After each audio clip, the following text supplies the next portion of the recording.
नमस्ते दोस्तों, स्वागत है आपका हिंदी नॉवल स्टोरी एक्सप्लेनर में, जहां हर कहानी एक नई दुनिया का दरवाज़ा खोलती है। यहां आपको सिस्टम, रोमांस और मैजिक जैसी अलग अलग तरह की कहानियां मिलेंगी जो आपको एक जादुई और रोमांचक सफ़र पर ले जाएंगी। तो आइए इस अद्भुत सफ़र में आगे बढ़ते हैं।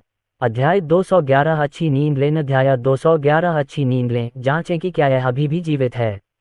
कोडनेम 11 चिल्लाया। एक बहादुर आदमी सैन्य वाहन से बाहर कूद गया और सावधानी से जानवर की ओर चला गया।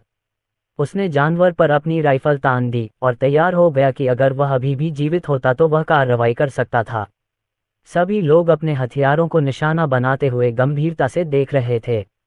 जैसे ही वह कोई हरकत करता, वे उसे गोली मारने के लिए तैयार थे। 40 मीटर, 0.30 मीटर। जैसे जैसे वह बहादुर सिपाही करीब आता गया, हर कोई उसके लिए अजीब तरह से घबरा गया। 20 मीटर, 0.10 मीटर। जानवर में अभी भी कोई हलचल नहीं दिखी। 1 मीटर, बहादुर सिपाही ने अपनी बंदूक से जानवर पर प्रहार किया, लेकिन उसमें कोई हलचल नहीं दिखी। मुझे लगता है कि यह मर चुका है, वह चिल्लाया। कोडनेम 11 ने टीम को शव वापस लाने का संकेत दिया। वह जानवर काफी भारी था और संशोधित सैन्य वाहन उसे बड़ी मुश्किल से ले जा पा रहा था। हम बेस पर वापस जाने से पहले कुछ और लोगों को इकट्ठा कर लेंगे, कोडनेम 11 ने टीम से चिल्लाकर कहा। जी श्रीमान। सफाई दल जंगल में और भीतर चला गया। इस बीच सैन विसेंट में समझौते में NOVALBIN गिरीश की सेना ने पहले ही आधे लोगों को बाहर निकाल लिया था। उन्हें 3 दिन लग गए क्योंकि वे अपने साथ ज्यादा जहाज नहीं लाए थे। इसमें मेरी अपेक्षा से अधिक समय लग रहा है। बेस से और अधिक जहाज़ों के लिए अनुरोध करें, ग्रेगोरियो ने भौहें सिकोड़ते हुए कहा। अभी भी बहुत सारे शहर और कस्बे थे जहां उन्हें जाना था। उन्हें अपनी गति बढ़ाने की आवश्यकता थी, अन्यथा उनका इंतजार कर रहे और अधिक लोग मर जाएंगे। हाँ सर, भेड़िए ने तंबू छोड़ने से पहले अपना सिर हिलाया। ग्रेगोरियो ने अपनी आंखें रगड़ी। पिछले कुछ दिनों से उसे अच्छी नींद नहीं आई है। उन्हें ज़ोंबी के आने की आशंका में लगातार सतर्क रहना पड़ता है। जब वह कुछ देर आराम कर रहा था तो उसने बाहर से कुछ कदमों की तीव्र आवाज़ सुनी। वह तुरंत सीधा होकर बैठ गया और अपनी मुद्रा ठीक की। सर, मुझे कुछ महत्वपूर्ण रिपोर्ट करनी है। अंदर आइए, ग्रेगोरियो बोला। एक सैनिक तंबू में दाखिल हुआ। अंदर दाखिल होते ही उसने ग्रेगोरियो को एक मानक सैन्य सलामी दी।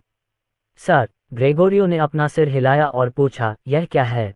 सिपाही ने उसे एक भूरे रंग का लिफाफा देते हुए कहा, सर, हमारे स्काउट्स ने विनोद ठाकुर के समूह में कुछ अजीब हरकतें देखी हैं।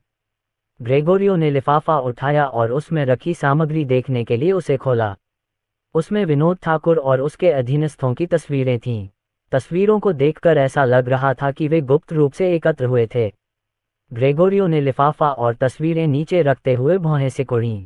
उनकी गतिविधियों पर नजर रखना जारी रखो और अगर वे कुछ ऐसा करते हैं जिससे सेना और लोगों को खतरा हो तो उन्हें तुरंत मार डालो, उसने ठंडे स्वर में कहा। सैनिक ने ठंडी हवा की गहरी सांस ली। वे प्रकोप के बाद से लाशों से लड़ रहे हैं, लेकिन उन्होंने कभी भी साथी मनुष्यों के खिलाफ लड़ाई नहीं की है। हालांकि वह भी स्थिति को समझता था, इसलिए उसने अपना सिर हिलाया। मैं समझता हूँ, उसने पूछने से पहले एक पल के लिए हिचकिचाया। क्या होगा अगर वे भागने की कोशिश करते हैं? ग्रेगोरियो की आंखें अभी भी ठंडी थीं जब उसने जवाब दिया। यदि वे बस्ती से बाहर जाते हैं तो मैं आपको बल प्रयोग करने की अनुमति देता हूं। बेहतर होगा कि आप उन्हें मार दें, बस नागरिकों को सतर्क न करें। क्या आप समझे? ये सुनकर सिपाही ने फिर कुछ नहीं पूछा। हाँ सर। अच्छा, आप जा सकते हैं। ग्रेगोरियो ने उसे विदा किया। उसे थोड़ा आराम करना था। उसे शरीर को शक्ति देने वाले सीरम का इंजेक्शन लगाया गया होगा, लेकिन उसे अभी भी अपने शरीर को ऊर्जा देने के लिए सोना था। उसने तंबू के बाहर खड़े सैनिकों को बताया कि वह थोड़ा आराम करेगा। उसने क्या कहा? वुल्फ ने उस सैनिक से पूछा जिसने हाल ही में विनोद ठाकुर की गतिविधियों की सूचना ग्रेगोरियो को दी थी। कर्नल चाहते हैं कि हम विनोद ठाकुर के समूह पर निगरानी जारी रखें। यदि वे शत्रुता और खतरे के संकेत दिखाते हैं तो हमें बल प्रयोग करने की अनुमति है। सर, मुझे लगता है कि कर्नल चाहते हैं कि हम उस आदमी को मार डालें, सैनिक ने जवाब दिया। ये सुनकर वुल्फ के चेहरे पर एक क्रूर भाव उभरा। कर्नल को जानते हुए मैं पहले से ही उसके इरादों का अनुमान लगा सकता हूँ। जाकर स्काउट्स को इस बारे में सूचित करो। अगर वे वापस लड़ेंगे तो मैं उनसे निपटने के लिए एक छोटी सी सेना इकट्ठा कर लूंगा। समझा? वुल्फ तुरंत वहां से नहीं गया। उसने मुख्यालय को फोन किया और अपने स्थान पर और अधिक जहाज भेजने का अनुरोध किया। हम और अधिक युद्धपोत तो नहीं भेज सकते, लेकिन हम कुछ वाहक जहाज भेज सकते हैं। ये वह उत्तर था जो उन्हें मुख्यालय से मिला। वे युद्ध में नहीं थे, इसलिए उन्होंने बिना किसी हिचकिचाहट के सहमति दे दी। वाहक जहाज अधिक लोगों को ले जा सकते थे, इसलिए यह उनके लिए युद्धपोत भेजने से बेहतर था। इस मामले से निपटने के बाद वुल्फ ने अपनी निजी इकाई को बुलाया। ये 20 कुलीन सैनिकों से बनी एक टीम थी। उनमें से 4 को शरीर को बढ़ाने वाले सीरम का इंजेक्शन भी दिया गया था। अपने आदमियों को देखकर वह अंदर से प्रसन्न था। पिछले कुछ दिनों में ज़ॉम्बी से लड़ने के बाद उनके कौशल में काफ़ी सुधार हुआ था। हालांकि वे अभी भी शौर्य की मुख्य इकाई के साथ प्रतिस्पर्धा नहीं कर सकते थे, फिर भी उन्होंने धीमी आवाज़ में पूछा, बाकी लोग कहाँ हैं? उसने देखा कि 20 हर कोई वहाँ नहीं था। उन्होंने बहुत सारा पैसा निवेश किया था और लगभग वहाँ पहुँच चुके थे। वुल्फ ने उन्हें विनोद ठाकुर के कार्यों और कर्नल ग्रेगोरियो के निर्णय के बारे में भी बताया। विनोद ठाकुर ने अपने अधीनस्थों में से लगभग 70% को पहले ही इकट्ठा कर लिया था, लेकिन उनका चेहरा अच्छा नहीं लग रहा था। बाकी लोग कहाँ हैं? उसने धीमी आवाज़ में पूछा। उसने देखा कि वहाँ सभी लोग नहीं थे। उन्होंने अपने निजी सुरक्षा कर्मियों पर बहुत सारा पैसा और संसाधन निवेश किया था, लेकिन किसने सोचा होगा कि उनमें से कुछ लोग अंतिम क्षण में उनके साथ विश्वासघात करेंगे। बॉस, जब उसके अधीनस्थों ने उसके बदसूरत चेहरे को देखा तो उन्हें समझ में नहीं आया कि क्या जवाब दें। विनोद ठाकुर ने अपना गुस्सा शांत करने के लिए गहरी सांस ली। कोई बात नहीं, बड़े समूह के साथ चलने से सेना का ध्यान आकर्षित होगा। बेहतर है कि वे यहाँ न हों। किसी ने कुछ नहीं कहा। वे जानते थे कि वह बस अपने आप को सांत्वना देने की कोशिश कर रहा था। हमें अभी कदम उठाना चाहिए, जबकि सेना अभी भी नागरिकों को ले जा रही है। जब उन्हें पता चलेगा कि हम गुप्त रूप से बैठक कर रहे हैं, तब तक हमारे लिए बहुत देर हो जाएगी। विनोद ठाकुर ने सख्त आवाज में कहा। उनकी बातें सुनकर सभी गंभीर हो गए। यहाँ के लोग वे हैं जिन्होंने विनोद ठाकुर के सबसे अधिक गंदे काम किए थे। उन्हें डर था कि उनके अपराध उजागर होने पर सेना उन्हें सजा देगी, इसलिए उन्होंने अपने मालिक के साथ बस्ती छोड़ने का फैसला किया। अपना सामान पैक करो, कुछ खाने पीने की चीजें और सामान ले आओ, हमें अब निकलना होगा। विनोद ठाकुर खड़ा हुआ और अपनी मेज पर रखी बंदूक को उठा लिया। उसने ये हथियार स्थानीय पुलिस स्टेशन से लिया था। वास्तव में उनके अधिकांश हथियार वहीं से आते थे। उनके शहर के सभी पुलिस वाले वायरस से संक्रमित थे, इसलिए उन्होंने वैक्सीन वाले हथियार पुलिस स्टेशन में रख लिए। हाँ बॉस, सभी लोग चलने लगे। वे जब यहाँ आए थे तो अपना सामान पहले ही ले आए थे। जब रात हुई तो विनोद ठाकुर अपने समूह का नेतृत्व करते हुए अपने घर के पीछे एक गुप्त मार्ग का उपयोग करते हुए बस्ती से बाहर निकल गया। उसने बस्ती को कुछ हो जाने की स्थिति में भागने के लिए पहले से ही यह रास्ता तैयार कर रखा था। उसने कभी नहीं सोचा था कि वह सेना से बचने के लिए इस रास्ते का उपयोग करेगा। विनोद ठाकुर पूरे समय घबराए हुए थे, लेकिन उन्होंने महसूस किया कि सेना को उनके गायब होने का पता नहीं चला। इससे उन्हें राहत महसूस हुई। बॉस, ऐसा लगता है कि हमने सेना का अधिक अनुमान लगा लिया था। उन्हें तो ये भी पता नहीं चला कि हम बस्ती से चुपके से निकल रहे हैं, उनके एक अनुचर ने कहा। ये सुनकर विनोद ठाकुर भौंचक के रह गए। अपनी सतर्कता में ढील मत दीजिए, हम अभी भी ज्यादा दूर नहीं गए हैं। अपनी आंखें खुली रखिए। समूह बस्ती से दूर भागने में कामयाब हो गया और सभी ने अपनी चौकसी कम कर दी। विनोद ठाकुर ही एकमात्र व्यक्ति थे जो बस्ती से दूर जाने पर चिंतित महसूस कर रहे थे। ये थोड़ा अजीब था कि सेना ने उन्हें बाहर निकलते हुए नहीं देखा। उन्हें जल्द ही एहसास हो गया कि चीजें अजीब लग रही थीं। रटाटाटाटाटाटा, अचानक चारों ओर से गोलियों की आवाजें गूंजने लगीं, जिससे वह बुरी तरह डर गया। उसने अपना सिर ढकते हुए तुरंत जमीन पर छलांग लगा दी। अपनी परिधीय दृष्टि से उसने अपने कुछ अधीनस्थों को गोली लगते देखा। उनमें से अधिकांश की मौके पर ही मौत हो गई, जबकि कुछ अन्य दर्द से तड़पते हुए जमीन पर गिर पड़े। अरे, धिक्कार है उस कमीने पर। उसने हमें वापस लाने की कभी योजना नहीं बनाई थी, विनोद ठाकुर ने गुस्से से गाली दी। वह छिपने के लिए एक पेड़ के पीछे लुढ़क गया। फिर उसने आसपास का निरीक्षण करते हुए अपनी बंदूक से निशाना साधा। वहां बहुत अंधेरा था और वह मुश्किल से कुछ देख पा रहा था।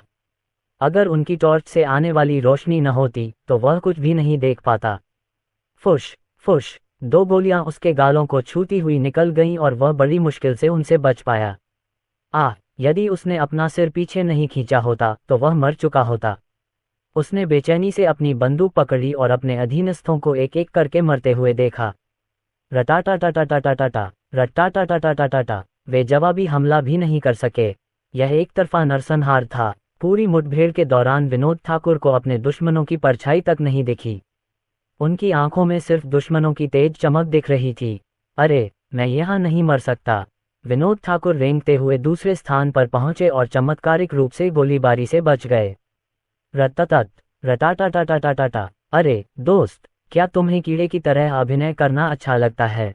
अचानक एक ताना मारने वाली आवाज उसके कानों में पड़ी। विनोद ठाकुर ने सहज रूप से अपनी बंदूक को निशाना बनाया और एक बेतहाशा गोली चला दी। टकराना। बंदूक की मार से उसका कंधा लगभग टूट गया। वह बंदूक ठीक से नहीं पकड़ रहा था, इसलिए उसके हाथ और कंधे सुन्न हो गए।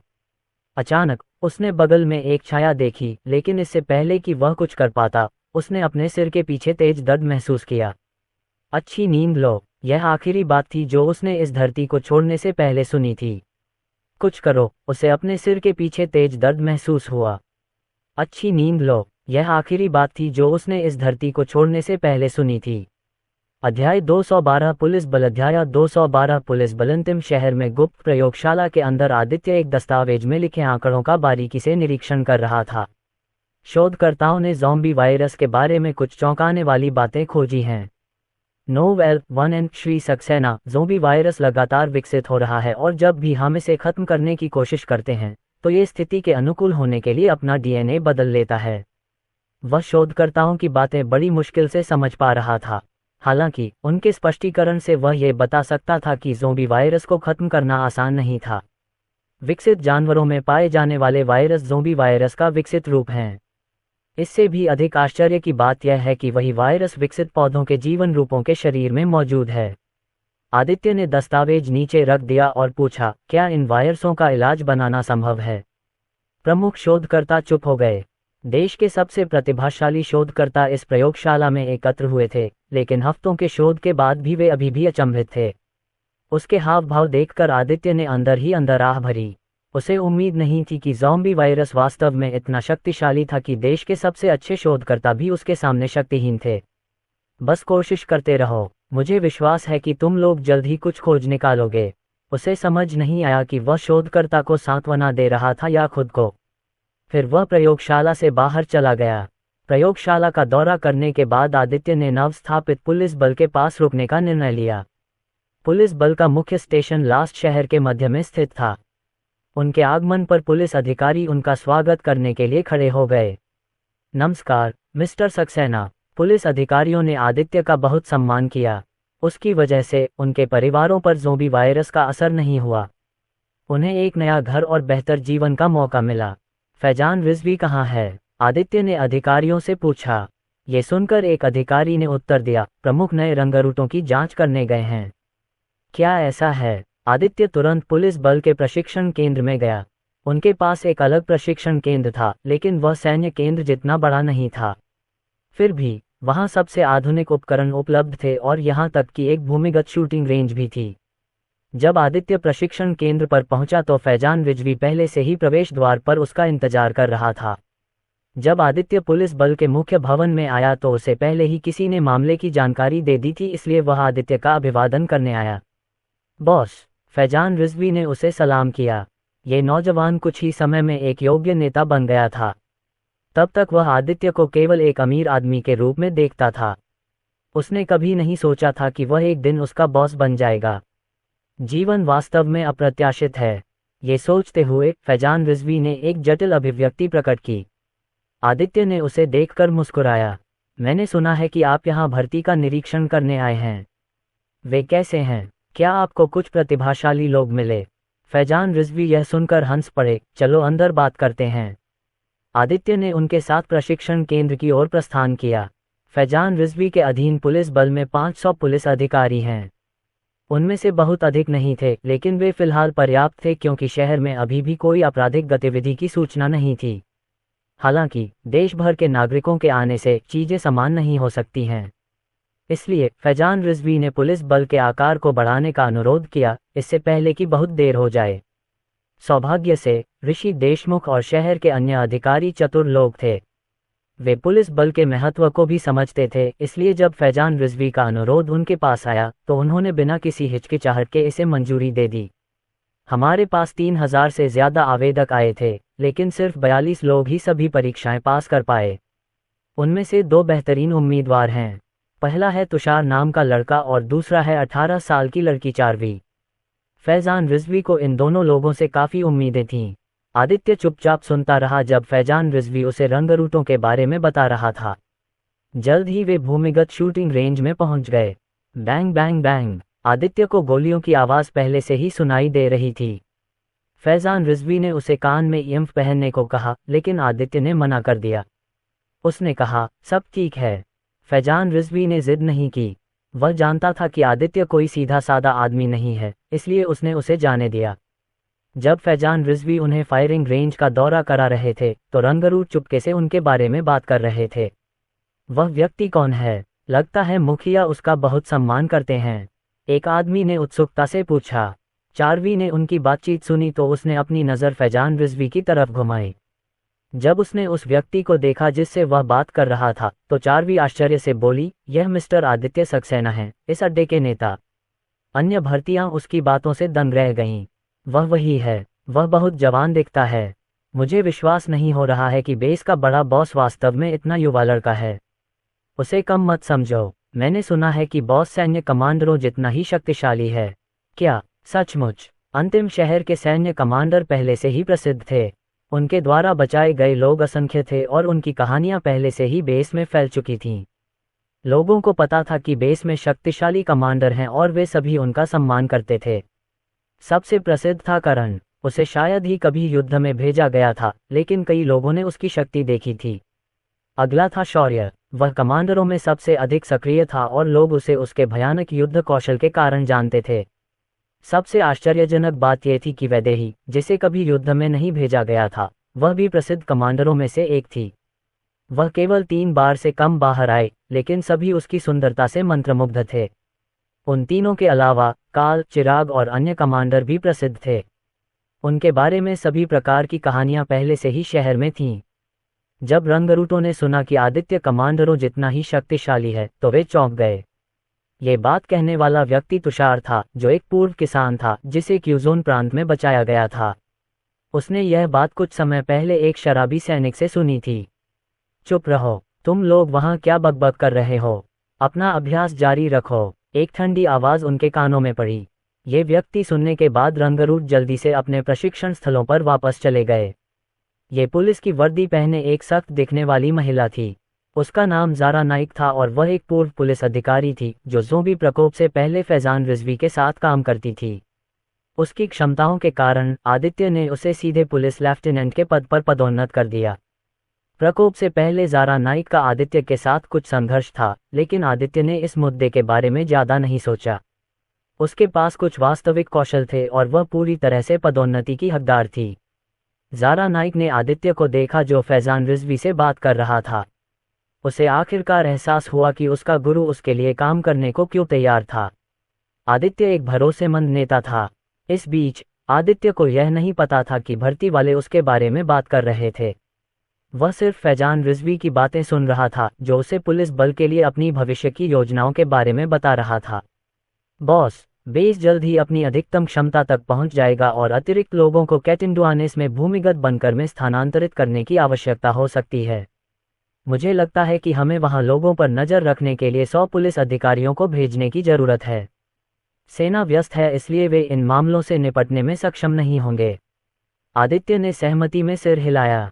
यह अच्छा सुझाव है। इस बारे में एक रिपोर्ट बनाओ और रेक्स को भेजो। उन्हें बताओ कि तुम्हें मेरी मंजूरी मिल गई है। फैजान रिजवी को सुखद आश्चर्य हुआ। आदित्य की स्वीकृति से चीज़ें आसान हो जातीं। अधिकारियों का बेस में उच्च पद हो सकता था, लेकिन उनमें से किसी ने भी आदित्य के खिलाफ जाने की हिम्मत नहीं की। धन्यवाद बॉस, आदित्य ने उसे देखकर मुस्कुराया। अचानक उसे कुछ याद आया। वैसे मुझे याद आया कि आपने जो उपकरण मांगे थे वे लगभग तैयार हैं। मुझे विश्वास है कि निर्माण विभाग उन्हें जल्द ही भेज देगा। ये सुनकर फैजान रिजवी की आंखें खुशी से चमक उठीं। यह उनकी चिंताओं में से एक थी। सेना के पास जो उपकरण थे उनकी तुलना में पुलिस बल के उपकरण पुराने थे। वे अभी भी पुराने उपकरणों का उपयोग कर रहे थे जिनमें पहले से ही कुछ समस्याएं थीं। ये बहुत बढ़िया है, ये सुनकर सभी खुश होंगे। वह मुस्कुराया। एक बार जब आप नए उपकरण प्राप्त कर लेंगे तो आप लोगों को ज़ॉम्बी से लड़ने के लिए व्यावहारिक प्रशिक्षण मिलेगा। हालांकि बेस में वायरस फैलने की संभावना कम है, लेकिन अगर ऐसा होता है तो पुलिस बल तैयार रहना बेहतर है। यह अनिवार्य है, इसलिए आपको अपने अधीनस्थों को इसके बारे में सूचित करना चाहिए। आदित्य ने गंभीर स्वर में कहा। वह नहीं चाहता था कि पुलिस बल सिर्फ इसलिए निश्चिंत हो जाए क्योंकि वे बेस में सुरक्षित हैं। फैजान रिजवी के चेहरे पर गंभीरता आ गई। मैं समझता हूँ, बॉस। ऐसा लगता है कि आदित्य पुलिस बल के विकास के बारे में गंभीर थे, लेकिन ये भी अच्छा था क्योंकि वह नहीं चाहते थे कि उनके लोग लापरवाह हो जाएं। आदित्य ने फैजान रिजवी के कंधे पर थपथपाते हुए कहा, आराम करो। तुम लोगों को बड़े शहरों में नहीं भेजा जाएगा, इसलिए ये ज़्यादा खतरनाक नहीं होगा। फैजान रिजवी ने मुस्कुराते हुए कहा, बॉस, भले ही आप हमें दूरदराज के स्थानों पर भेज दें, फिर भी लाशें खतरनाक हैं। सच? आदित्य हंसा। दोनों काफी देर तक बातें करते रहे। अध्याय 213 भास्कर अय्यर का सुझाव। अध्याय 213 भास्कर अय्यर का सुझाव। अंतिम शहर में ईंधन भरने के बाद इलियट भाई बहनों ने बमबारी इकाई को और अधिक लाल शैतान फूलों की खोज के लिए वनशाला में वापस ले लिया। स्काउटिंग ड्रोन की मदद से वे 2 और लाल शैतान फूलों का पता लगाने में कामयाब रहे। क्लेमेंटाइन ने रेडियो के माध्यम से अपनी टीम को फूलों को नष्ट करने का आदेश दिया। जबकि बाकी लोग लाल शैतान के फूलों पर बमबारी कर रहे थे, उसने अधिक संभावित हानिकारक जीवों की तलाश में वर्षावन की छानबीन की। अपनी खोज के दौरान उसने कई विकसित पौधों और जानवरों की खोज की। वहां एक विशाल बैंगनी रंग का पौधा था जिसके दांत आरी जैसे थे। ये 30 मीटर ऊंचा था और इसमें 1 दर्जन लंबे तंतु जैसे बेलें थीं जिनमें जहर लगे हुए थे। कोई भी प्राणी इस मांसाहारी पौधे के पास जाने की हिम्मत नहीं करता था, और जब भी कोई मूर्ख इसके करीब जाता था तो ये पौधा अपने शिकार के शरीर को अपने लंबे तंतु से लपेट लेता था और फिर उसे अपने बड़े मुंह में डाल लेता था। क्लेमेंटाइन ने उस जीव की एक तस्वीर बेस को भेजी और उससे निपटने के तरीके के बारे में उनकी राय मांगी। आश्चर्य की बात यह है कि जिस व्यक्ति ने उत्तर दिया वह बेस की रहस्यमयी महिला कमांडर वैदेही थी। इसे मत मारो। यह मांसाहारी पौधा तब तक कोई खतरा नहीं है जब तक हम इसके करीब नहीं जाते।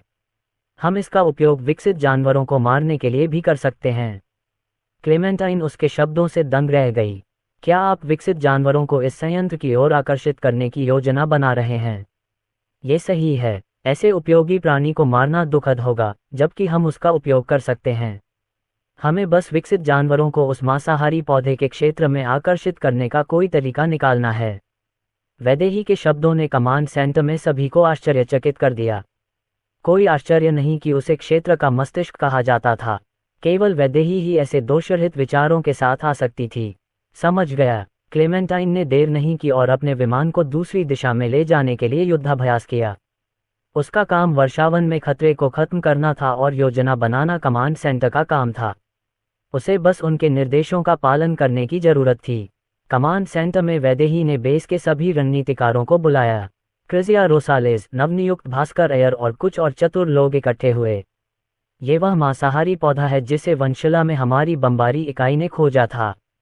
वैदेही ने उन्हें उस विशाल बैंगनी पौधे का एक प्रक्षेपण दिखाया। इस भयानक प्राणी को देखकर सभी के चेहरे पर विभिन्न भाव प्रकट हुए। हमें इस जीव का उपयोग वर्षावन में विकसित जानवरों को मारने के लिए करना चाहिए। इस तरह हम अपने गोला बारूद के नुकसान को कम कर सकते हैं। आप लोगों को पता होना चाहिए कि बम और मिसाइल बनाने के लिए कच्चा माल इकट्ठा करना मुश्किल है। वैदेही ने शांत स्वर में कहा। सभी लोग उसकी बातों से सहमत थे। लाश और विकसित प्राणियों की उपस्थिति ने लोगों के लिए आधार के बाहर कच्चा माल इकट्ठा करना मुश्किल बना दिया। भास्कर अय्यर विभाग में नए थे और वे अभी भी थोड़े नर्वस थे। बेस के बड़े बॉस ने उन्हें व्यक्तिगत रूप से विभाग में भेजा था, इसलिए सभी को उनसे बड़ी उम्मीदें थीं। उनके कंधों पर दबाव ने उन्हें अभिभूत कर दिया। इस बीच उसी समूह से आई टॉम्बॉय जैसी लड़की एरियन भी वहां थी। वह परीक्षा पास करने में कामयाब रही और भास्कर अय्यर की तरह रणनीतिकार बन गई। क्या आप लोगों को कोई आइडिया है कि हम उन विकसित जानवरों को मांसाहारी पौधों की सीमा तक कैसे आकर्षित कर सकते हैं? वैदेही ने अपनी ठंडी निगाह से सबको देखते हुए पूछा। क्रिजिया ने अपना हाथ उठाया और बोली, हम विकसित जानवर को उकसाने के लिए एक टीम क्यों नहीं भेजते? हमारे पास हमारे क्षेत्र में उड़ने वाली कारें हैं और हम टीम की सुरक्षा सुनिश्चित करने के लिए उनका उपयोग कर सकते हैं। उड़ने वाली कारें तेज और फुर्तीली हैं, इसलिए वे आसानी से जंगल में घूमने में सक्षम होंगी। कुछ लोगों ने उसकी बातों पर सिर हिलाया, जबकि कुछ ने अपनी भौहें सिकोड़ लीं। वैदेही ने उसे घूरते हुए कहा, यह एक अच्छा सुझाव है, लेकिन हमारे पास ऐसे लोग नहीं हैं जो इन उड़ने वाली कारों को कुशलता से चला सकें। जंगल खतरों से भरा है और वहाँ कई अज्ञात जीव हैं। इसके अलावा उड़ने वाली कारें परिवहन के लिए बनाई गई हैं और वे एक मजबूत प्रभाव का सामना करने में सक्षम नहीं होंगी। क्रिजिया चुप हो गई। कुछ और लोगों ने सुझाव दिए, लेकिन उनकी योजनाएं उतनी अच्छी नहीं थीं जितनी क्रिजिया ने सुझाई थीं। जब सभी लोग गहन विचार में डूबे थे, अचानक भास्कर अय्यर ने अपना हाथ उठाया। वैदेही ने उसे घूरकर सिर हिलाया, बोलो। भास्कर अय्यर ने अपना चश्मा ठीक करते हुए कहा, हमें विकसित जानवरों को क्यों मारना है? हमारा लक्ष्य अधिक से अधिक लोगों को बचाना है, जबकि हम अपनी शोध टीम द्वारा वायरस को खत्म करने वाली वैक्सीन बनाने का इंतजार कर रहे हैं। इस समय कमांडर ग्रेगोरियो ने पहले ही वंशला में बड़ी संख्या में नागरिकों को बचा लिया है। हमें उन विकसित जीवों को मारने की जरूरत नहीं है। हम वायरस के बारे में अधिक जानने के बाद उनसे निपट सकते हैं। मेरा सुझाव है कि हमें अधिक नागरिकों को बचाने को प्राथमिकता देनी चाहिए। उसके शब्दों से कठोर हृदय वाली वैदेही को थोड़ा आश्चर्य हुआ। उसने प्रशंसा में अपना सिर हिलाया। आदित्य के अड्डे में आखिरकार एक बुद्धिमान व्यक्ति था। ऐसा लगता है कि मैं चीज़ों के बारे में बहुत ज़्यादा सोच रहा था। जैसा कि आपने कहा, हमें उन विकसित जानवरों को मारने की कोई ज़रूरत नहीं है। वे ज़ोंबी वायरस के वाहक नहीं हैं। आपका नाम क्या है? उसने पूछा। भास्कर अय्यर को जब सबकी निगाहें एक दूसरे पर लगी तो वह थोड़ा घबरा गया। उसने गहरी सांस ली और जवाब दिया, भास्कर अय्यर। भास्कर अय्यर, क्या ये है? मैं तुम्हें एक काम दूंगी। तुम शौर्य की सेना को और अधिक जीवित बचे लोगों की खोज में मदद करोगे। क्या तुम ये कर सकते हो? वैदेही के शब्दों ने गोल मेज पर बैठे लोगों को चौंका दिया। उन्होंने कभी नहीं सोचा था कि वह वास्तव में उसे इतना महत्वपूर्ण काम देगी। शौर्य की सेना बेस की मुख्य ताकत थी और वे अधिकांश बचाव अभियानों के लिए जिम्मेदार थे। अगर भास्कर अय्यर अच्छा प्रदर्शन करता है तो उसे बहुत लाभ होगा। भास्कर अय्यर भी अचंभित थे। उन्हें पता था कि यह उनके लिए एक अवसर है, लेकिन क्या वह इस कार्य को संभाल पाएंगे? जब वह हिचकिचा रहा था, उसने देखा कि एरियन उसे एक उत्साहवर्धक नज़र से देख रही थी। न जाने क्यों, उसकी मुस्कुराहट ने उसे इस महत्वपूर्ण कार्य को करने के लिए कुछ साहस दिया। भास्कर अय्यर ने अपनी नज़र वैदेही की ओर घुमाई और सिर हिलाया। मैं ये कर सकता हूँ, उन्होंने दृढ़ निश्चय के साथ कहा। अच्छा, मैं कमांडर शौर्य को इस बारे में बता दूंगी। बस किसी के आने और तुम्हें लेने आने का इंतजार करो। वैदेही ने शांत स्वर में कहा। जल्द ही बैठक खत्म हो गई। एरियन उसके पास आए और अपनी कोहनी से उसे थपथपाया।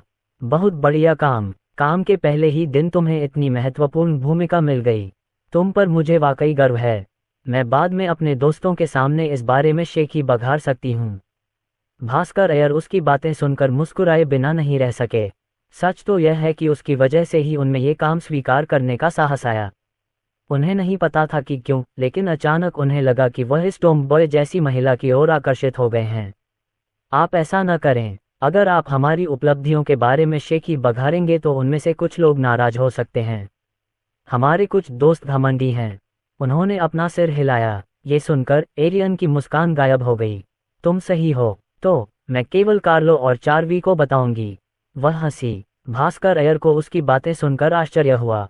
कार्लो की बात करें तो मैंने सुना है कि वह कमांडर काल की सेना में शामिल हो गया है। उन्होंने तुरंत विषय बदल दिया। क्या सचमुच? एरियन आश्चर्यचकित थी। वह पिछले कुछ दिनों से परीक्षा की तैयारी में व्यस्त थी, इसलिए उसके पास अपने दोस्तों की जांच करने का समय नहीं था। भास्कर अय्यर ने अपना सिर हिलाया। सैन्य आवेदकों में से वह उन कुछ लोगों में से एक था जिन्होंने अनुकरणीय परिणाम दिखाए। मैंने सुना है कि वह हजारों आवेदकों में 7वें स्थान पर था। एरियन के विपरीत, वह अपने दोस्तों की स्थिति पर नज़र रखता था। उसे लगा कि उनकी देखभाल करना उसकी जिम्मेदारी है क्योंकि वे एक ही समूह से थे। ये सुनकर एरियन की आंखें आश्चर्य से चमक उठीं। वह लड़का 7वें स्थान पर था। मैंने सोचा था कि वह केवल बास्केटबॉल खेलना जानता था, उसने जवाब दिया। भास्कर अय्यर ने हंसते हुए कहा, आप उसे बहुत कम आंक रहे हैं। उसकी एथलेटिक क्षमता को देखते हुए उसे एक महान सैनिक बनने के लिए केवल कुछ प्रशिक्षण की आवश्यकता है। वह सेना में एक महत्वपूर्ण व्यक्ति बन सकता है। कमांड सेंटर से बाहर निकलते समय दोनों ने बातचीत की। उनके संगरोध के बाद उनके समूह को अंतिम शहर के मुख्य क्षेत्र में एक घर मिला। ये केवल इसलिए संभव हुआ क्योंकि आदित्य को भास्कर अय्यर से बहुत उम्मीदें थीं। घर में 2 मंजिल और 5 कमरे थे। ये भास्कर अय्यर के समूह को समायोजित करने के लिए पर्याप्त विशाल था। उनके समूह में से कई लोगों ने पहले ही नौकरी ले ली थी, लेकिन अभी भी 3 लोग ऐसे थे जिन्हें उपयुक्त नौकरी नहीं मिली थी। सौभाग्य से समूह के बाकी लोगों ने उन्हें घर से बेदखल नहीं किया। पिछले शहर के अधिकारियों ने नागरिकों के लिए कई नौकरियां प्रदान कीं। हालांकि इनमें से ज्यादातर नौकरियां या तो निर्माण संबंधी थीं या औद्योगिक संबंधी। भास्कर अय्यर का समूह क्यूजोन के एक प्रसिद्ध स्कूल से आया था और उनका अभिमान उन्हें इतनी भारी मजदूरी करने की इजाज़त नहीं देता था। समूह में सबसे जिद्दी व्यक्ति समलैंगिक था। उसने उसे दिए गए निर्माण कार्यों को स्वीकार करने से इनकार कर दिया। उसने प्रशासनिक कार्य के लिए आवेदन करने की कोशिश की, लेकिन उसे अस्वीकार कर दिया गया।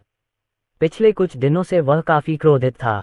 जब भास्कर अय्यर और एरियन अपने घर पहुंचे तो उन्होंने अपने दोस्तों को बहस करते हुए सुना। वे स्थिति का पता लगाने के लिए जल्दी से ऊपर की ओर भागे।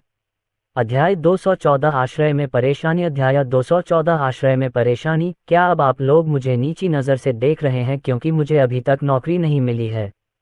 शांत हो जाओ, ऐसी बात नहीं है। हम बस तुम्हें नौकरी ढूंढने में मदद करना चाहते हैं। जेरिको, प्रशासनिक पदों पर अभी भी कोई रिक्तियां नहीं हैं। प्रतीक्षा करने में आपका बहुत समय बर्बाद हो सकता है। हर कोई सिर्फ आपके लिए चिंतित है। सरकार केवल 1 सप्ताह के लिए मुफ्त भोजन और आवास प्रदान करेगी। हम भास्कर अय्यर के साथ अपने संबंधों के कारण इसे 1 महीने तक बढ़ाने में कामयाब रहे, लेकिन जल्द ही हमें हर चीज़ के लिए भुगतान करना होगा। जेरिको ने सबकी ओर घूर कर देखा और कुछ नहीं कहा। यहाँ क्या हो रहा है? तुम लोग क्यों लड़ रहे हो? भास्कर अय्यर की सख्त आवाज़ उनके कानों में पड़ी। भास्कर अय्यर के आने से गर्मागर्म बहस रुक गई। ये देखने के बाद कि कोई भी बात नहीं करना चाहता, उसने अपनी नज़रें उन 2 पूर्व अध्यापकों की ओर घुमाई। यहाँ क्या हुआ? दोनों बुजुर्ग महिलाओं ने एक दूसरे को देखा और आह भरी। चार्वी जेरिको को जनरल स्टोर में लाना चाहती थी ताकि उसे सेल्सपर्सन के तौर पर आवेदन करने में मदद मिल सके। पूरी कहानी सुने बिना ही भास्कर अय्यर को एहसास हो गया कि क्या हुआ था। पिछले कुछ दिनों में कई बार अस्वीकार किए जाने के बाद जेरिको बहुत बुरे मूड में था। चार्वी द्वारा नौकरी की तलाश के बारे में खुलासा करने के बाद वह भड़क गया होगा। चार्वी, जेरिको को मजबूर करने की कोई ज़रूरत नहीं है। हम सभी के पास जीवन में अलग अलग विकल्प हैं। भास्कर अय्यर पक्षपात नहीं करना चाहते थे, इसलिए उन्हें इस मामले को संभालने में सावधानी बरतनी पड़ी, क्योंकि भविष्य में इस तरह के और विवाद होंगे। जेरिको, लास्ट सिटी प्रतिभा को महत्व देती है, चाहे उसकी उम्र या अनुभव कुछ भी हो। हालांकि आपके पास नौकरी बदलने का हमेशा समय होता है। मैं यह नहीं कह रहा हूं कि आपको इस समय नौकरी की तलाश करनी चाहिए, लेकिन इस बारे में सोचें कि अगर आप हिचकिचाते नहीं तो आप कितना कमा सकते थे। हम हर समय वह नहीं पा सकते जो हम चाहते हैं। भास्कर अय्यर ने जेरिको को चेतावनी दी। पिछले कुछ दिनों में उनके कार्यों के कारण वे उनसे बहुत निराश थे। चार्वी और जेरिको ने चुपचाप अपना सिर झुका लिया। ये दृश्य देखकर दोनों वृद्ध महिलाओं को स्वयं पर शर्म महसूस हुई। वे दोनों युवकों को बहस करने से रोक भी नहीं सकी, लेकिन भास्कर अय्यर को बस कुछ शब्द ही कहने पड़े। हम सभी यहाँ दोस्त हैं, इसलिए मैं नहीं चाहता कि ऐसा कुछ फिर से हो। हमने पहले ही अपने परिवारों को खो दिया है और हमें केवल एक दूसरे का ख्याल रखना है। अपने कार्यों और अपने शब्दों के प्रति सावधान रहें। भास्कर अय्यर ने उनके कंधों को थपथपाया। ये सुनकर जेरिको को ग्लानि हुई। वह जानता था कि इस बार वह गलत था। अपने भयानक मूड के कारण चार्वी उसके क्रोध का कारण बन गई। उसने अपना सिर उठाया और चार्वी को देखा। मुझे माफ कर दो, चार्वी, उसने कहा। चार्वी कोई छोटी मोटी औरत नहीं थी। उसने उस पर मुस्कुरा कर कहा, ये ठीक है। उन्हें एक दूसरे से सुलह करते देख भास्कर अय्यर ने राहत की सांस ली। एरियन ने उसे अंगूठा दिखाया। मुझे आप लोगों से कुछ ज़रूरी बात कहनी है। पहले यहाँ इकट्ठा हो जाओ। भास्कर अय्यर को अचानक कुछ याद आया। ये सुनकर सभी उत्सुकता से उसकी ओर बढ़े। उन्हें आश्चर्य हुआ कि वह क्या कहने वाला है। भास्कर अय्यर ने अपना चश्मा ठीक किया और बोलने से पहले अपना चेहरा साफ किया। अगले कुछ दिनों में अधिक लोगों को अंतिम शहर में स्थानांतरित कर दिया जाएगा और आधार जल्द ही अपनी अधिकतम आबादी तक पहुंच जाएगा। नौकरी ढूंढना अधिक कठिन होगा, इसलिए आप लोग बेहतर तरीके से तैयार रहें। ये कहते हुए उन्होंने जेरिको की ओर देखा। उन्होंने आगे कहा, जब बेस की क्षमता अधिकतम हो जाएगी तो बचाए गए लोगों को कैटिंडुआनेस के आवासीय क्षेत्र में ले जाया जाएगा। मुझे चिंता है कि सरकार कुछ लोगों को कैटिंडुआनेस में स्थानांतरित कर देगी। रिश्तेदार एक साथ रह सकते हैं, लेकिन हम एक परिवार नहीं हैं। इस बात की बहुत अधिक संभावना है कि हम अलग हो जाएंगे। उनके शब्द सुनकर सभी को अत्यावश्यकता का एहसास हुआ, विशेषकर जेरिको और अन्य 2 लोगों को, जिनके पास अभी भी नौकरी नहीं थी। किसी ने पूछा, क्या कैटिंडुआनेस में वास्तव में कोई आवासीय क्षेत्र है? क्या वहाँ सुरक्षित है? भास्कर अय्यर ने अपना सिर हिलाया। मैं अभी तक वहां नहीं गया हूं, लेकिन जहां तक मुझे पता है, डे गुज़मैन परिवार और मोंटेफाल्को परिवार श्री सक्सेना की कमान में एक आवासीय समुदाय का निर्माण कर रहे हैं। कमांडर काल की सेना भी निर्माण स्थल की सुरक्षा के लिए वहां मौजूद है। मैं निश्चित रूप से नहीं कह सकता कि वह स्थान यहां जितना सुरक्षित है। भास्कर अय्यर को देखकर सभी लोग आश्चर्यचकित थे। वे यहाँ केवल कुछ ही दिनों से थे, लेकिन उन्हें बेस के बारे में बहुत कुछ पहले से ही पता था। वह अपने काम के बारे में गुप्त रहता था और उसने उन्हें इसके बारे में कुछ भी विशेष नहीं बताया था। इस बीच सरकार द्वारा बनाए गए समझौते में कार्यवाहक अध्यक्ष मनीष चौधरी ने अपनी कनपटी रगड़ी। बेस के खाद्य संसाधन लगातार कम होते जा रहे थे और उनके पास केवल 1 सप्ताह की आपूर्ति बची थी। अधिक बचे हुए लोगों को बेस में ले जाया गया और इसके परिणामस्वरूप खाद्य खपत में वृद्धि हुई। यहाँ तक कि बीमारियां फैलने की भी खबरें हैं, लेकिन वे दवाओं की कमी के कारण इसके बारे में कुछ भी नहीं कर सकते। यदि इन मुद्दों को संबोधित नहीं किया गया तो बेस जल्द ही अराजकता में डूब जाएगा। अध्यक्ष महोदय, हमें श्री सक्सेना से सहायता लेनी चाहिए। वे ही एकमात्र व्यक्ति हैं जो अब हमारी सहायता कर सकते हैं, उनके सहायक ने सुझाव दिया।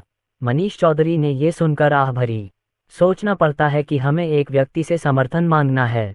महारालिका की सरकार ऐसी कैसे हो गई? नागरिक पहले से ही पीड़ित हैं, लेकिन अधिकारी अभी भी अधिकांश संसाधनों को जमा कर रहे हैं। ये शब्द कहते हुए ऐसा लग रहा था कि वह बहुत बुरा हो गया है। यह उन कमीनों की वजह से है।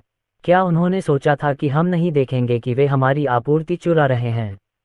श्रीमान राष्ट्रपति, हमें उन्हें दंडित करना चाहिए, उनके सहायक ने ठंडे स्वर में कहा। वह उन लालची अधिकारियों से तंग आ चुका था। मनीष चौधरी के चेहरे पर अचानक गंभीरता आ गई। विरोधी गुट अब अपना लालच छिपाने की कोशिश नहीं कर रहा था। उसने उन्हें उनकी रसद चुराते और लोगों को अपनी तरफ मिला लेने के लिए रिश्वत देते देखा था। अगर सेना की मौजूदगी न होती तो वे पहले ही सरकार पर कब्जा कर चुके होते। कमांडर चिराग और कमांडर कुणाल को बुलाओ, मैं उनसे कुछ बात करना चाहता हूँ। ये सुनकर उनके सहायक की आंखें उम्मीद से चमक उठीं। हाँ सर। जल्द ही दोनों कमांडर राष्ट्रपति के कार्यालय पहुंचे। अचानक आए निमंत्रण के बावजूद यहां आने के लिए धन्यवाद। मनीष चौधरी ने दोनों का अभिवादन करते हुए मुस्कुराहट बिखेरी। आपने हमें यहां किस लिए बुलाया है, श्रीमान राष्ट्रपति? चिराग ने शांत स्वर में पूछा। मनीष चौधरी ने मेज पर हाथ रखते हुए कहा, मुझे विश्वास है कि आप दोनों को पहले से ही पता है कि सरकार अब 2 खेमों में बंट चुकी है। सेना उनकी समग्र सुरक्षा सुनिश्चित करने के लिए जिम्मेदार थी, लेकिन वह जानते थे कि आदित्य ने उन्हें उनकी स्थिति पर नजर रखने के लिए यहाँ रखा है। चिराग ने अपना चश्मा उतार कर सिर हिलाया। हमें इस बात का एहसास है। हमें तो ये भी पता है कि विरोधी गुट आपकी पार्टी को उखाड़ फेंकने की योजना बना रहा है। मनीष चौधरी को पहले से ही इसकी उम्मीद थी, इसलिए वह चौंका नहीं। कमांडरों, क्या मिस्टर सक्सेना के पास उन लोगों के खिलाफ कोई योजना है? उसने धीमी आवाज में पूछा। वह केवल आदित्य पर ही अपनी उम्मीदें टिका सकता था। आखिरकार उस आदमी ने उससे वादा किया था कि वह आश्रय की रक्षा करेगा। कुणाल ने अपनी भौहें से कुढ़ी, लेकिन उसने कुछ नहीं कहा। वह अपनी बातों से अच्छा नहीं था, इसलिए उसने ये काम चिराग पर छोड़ दिया। सच बताऊं तो बॉस के पास पहले से ही उनके लिए योजना थी। हालांकि यह मुफ्त नहीं होगा। हम उन्हें खत्म करने में आपकी मदद कर सकते हैं, लेकिन आपको वादा करना होगा कि आप बॉस की सेवा ईमानदारी से करेंगे। चिराग ने शांति से कहा। मनीष चौधरी उसकी बातों से दंग रह गए। उन्होंने कभी नहीं सोचा था कि आदित्य वास्तव में अपने लिए पूरा आश्रय चाहता था। उसने सोचा कि वह सिर्फ एक देशभक्त व्यक्ति था जो अपनी मातृभूमि को ज़ोंबी सर्वनाश से बचाना चाहता था। ये पता चला कि आदित्य भी शक्ति चाहता था। नो वन एन, तुम्हारा क्या मतलब है? चिराग के शब्दों से उसका सहायक क्रोधित हो गया। वह वास्तव में राष्ट्रपति से किसी को सेवा देने के लिए कह रहा था। यह हास्यास्पद था। चिराग ने उसे अनदेखा कर दिया। उसने शांति से मनीष चौधरी को देखा और कहा, आपको अब तक पता चल जाना चाहिए कि बॉस ही एकमात्र व्यक्ति है जो आपको इस स्थिति से बाहर निकालने में मदद कर सकता है। हमारे पास आश्रय में नागरिकों को खिलाने के लिए पर्याप्त संसाधन हैं। उन लोगों के बारे में सोचें जो अभी सड़कों पर भूख से मर रहे हैं। मैं वादा करता हूं कि जब तक आप इस प्रस्ताव को स्वीकार करते हैं, तब तक आप देश के राष्ट्रपति और इस आधार के नेता के रूप में अपना पद बनाए रख सकते हैं। आप, मनीष चौधरी ने अपना हाथ उठाया और अपने सहायक को परेशानी पैदा करने से रोका। उन्होंने चिराग को घूरते हुए मुस्कुरा दिया। तो वह चाहते हैं कि मैं उनका कठपुतली राष्ट्रपति बन जाऊं, है न? चिराग ने माधव के सवालों का कोई जवाब नहीं दिया। श्रीमान राष्ट्रपति, आपके पास क्या विकल्प है? मनीष चौधरी अपनी कुर्सी पर झुक गए और गहरी सांस छोड़ते हुए बोले, अगर मैं आपकी पेशकश मान लूं, तो उन लालची अधिकारियों का क्या होगा? इस बार कुणाल ने आखिरकार कहा, और क्या, वे आश्रय के लिए खतरा हैं, इसलिए उन्हें इस दुनिया से खत्म करना होगा। उसकी आवाज ठंडी थी, जिससे मनीष चौधरी और उनके सहायक कांप उठे। चिराग मंद मंद मुस्कुराया। कमांडर कुणाल के शब्द कठोर हैं, लेकिन वह सही कह रहे हैं। उन्हें हटाना होगा। कुछ क्षण की चुप्पी के बाद मनीष चौधरी ने अपनी मुद्रा ठीक की और कहा, ठीक है, मैं आपके प्रस्ताव से सहमत हूं। अध्याय 215 ललित वर्धन और विरोधी गुट। 215 ललित वर्धन और विरोधी गुट। तो अब अंततः उन लोगों की देखभाल करने का समय आ गया है। आदित्य को चिराग से एक रिपोर्ट मिली और रिपोर्ट की विषय वस्तु पढ़कर उसके चेहरे पर मुस्कुराहट आ गई।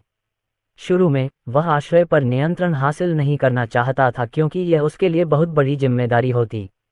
हालांकि अगर देश के सर्वोच्च अधिकारियों पर उसका नियंत्रण होता तो उसके लिए चीजें आसान हो जाती। अंतिम शहर में उचित सरकारी व्यवस्था नहीं थी। ऐसा इसलिए था क्योंकि उस क्षेत्र में सरकारी प्रतिभाओं की कमी थी। उनके पास केवल ऋषि देशमुख और दी गुजमैन परिवार था, जिन्हें शासन का कुछ अनुभव था, लेकिन उन लोगों को भी अभी भी कुछ उचित प्रशिक्षण की आवश्यकता थी। आखिरकार दी गुजमैन परिवार का ध्यान व्यवसाय पर था और हाल ही में उन्होंने सरकार में पैर जमाना शुरू किया था। यदि वह मनीष चौधरी को अपने साथ मिला लेते तो उन्हें शहर की प्रशासनिक समस्याओं के बारे में चिंतित होने की आवश्यकता नहीं होती। उस व्यक्ति के पास देश के एक अधिकारी के रूप में दशकों का अनुभव था और उसके पास बड़ी संख्या में वफादार अनुयायी भी थे। आदित्य ने चिराग और कुणाल की मदद के लिए कोई अन्य कमांडर नहीं भेजा। वे दोनों ही काम को संभालने के लिए पर्याप्त थे। आश्रय में एक हवेली के अंदर महत्वपूर्ण लोगों के बीच एक गुप्त बैठक चल रही थी। उनमें 10 लोग थे। 6 देश के अधिकारी थे, 2 सेना के उच्च पदस्थ सदस्य थे और शेष 2 व्यवसाय के मालिक थे। देश के एक कांग्रेसी ने कहा, समय आ गया है। लेफ्टिनेंट जनरल रिवेरा को सूचित किए जाने से पहले हमें शीघ्रता से कार्य करना होगा। हमें बस मनीष चौधरी को पकड़ना है और उन्हें इस्तीफा देने के लिए मजबूर करना है। ब्रिगेडियर जनरल आनंद प्रताप, हमारे पास कितने सैनिक हैं? सभी लोग भूरे बालों वाले उस बूढ़े सैनिक को घूर रहे थे। वह 60 के दशक के उत्तरार्ध में किसी व्यक्ति की तरह लग रहा था, लेकिन किसी ने भी इस आदमी को हल्के में लेने की हिम्मत नहीं की। लेफ्टिनेंट जनरल रिवेरा की तरह ब्रिगेडियर जनरल अजय राठौर भी एक अनुभवी हैं जो कई लड़ाइयों में शामिल रहे हैं। यदि उनकी उम्र अधिक न होती तो उन्हें पहले ही पदोन्नत कर दिया गया होता। कमरे के अंदर लोगों की ओर देखकर बूढ़े सेनापति ने आह भरी। उस पर इस समूह के नेता के प्रति कृतज्ञता का ऋण था। वह पूरे समय उनके विचार के विरुद्ध था, लेकिन उसे अपना एहसान चुकाना था। मेरे पास 3000 सैनिक हैं, उसने कहा। 3000? क्या आपने रिवेरा के लिए काम करने वाले सैनिकों को मनाने की कोशिश की? नेवी ब्लू सूट पहने एक मध्यम आयु वर्ग के व्यापारी ने पूछा। ये सुनकर अन्य लोगों ने भी भौहें सिकोड़ लीं। 3000 की संख्या बहुत लग सकती है, लेकिन लेफ्टिनेंट जनरल रिवेरा के अधीन इससे अधिक सैनिक थे। यदि दोनों पक्षों के बीच सीधा टकराव हुआ तो निस्संदेह वे हार जाएंगे। ब्रिगेडियर जनरल अजय राठौर ने व्यापारी की ओर उदासीनता से देखा और कहा, क्या आपको लगता है कि उन सैनिकों को मनाना आसान है? हमारे पास उन्हें देने के लिए कुछ भी नहीं है। व्यापारी उसकी निगाहों के सामने झेप गया, लेकिन वह सबके सामने कमजोर नहीं दिखना चाहता था। उसने नाक भान सिकोड़ते हुए कहा, ऐसा इसलिए है क्योंकि आपके पास उन्हें मनाने की क्षमता नहीं है। ब्रिगेडियर जनरल अजय राठौर ने उनके शब्दों पर नाराजगी जताई। उनके बीच हुई बहस से माहौल अचानक तनावपूर्ण हो गया, लेकिन किसी ने तुरंत स्थिति को शांत करने के लिए कदम उठाया। कृपया शांत हो जाए सज्जनों, हम यहाँ सहयोगी हैं, आपस में लड़ने की कोई जरूरत नहीं है। अगर हम बहस करते रहेंगे तो इससे केवल हमारे दुश्मनों को ही फायदा होगा। वह 30 के आसपास का एक आदमी था। पहली नज़र में वह किताबी व्यक्ति लग रहा था, लेकिन ये हानिरहित दिखने वाला व्यक्ति समूह का मुख्य व्यक्ति था। उसका नाम लुई बुकताई है, जो देश का सेनेटर है।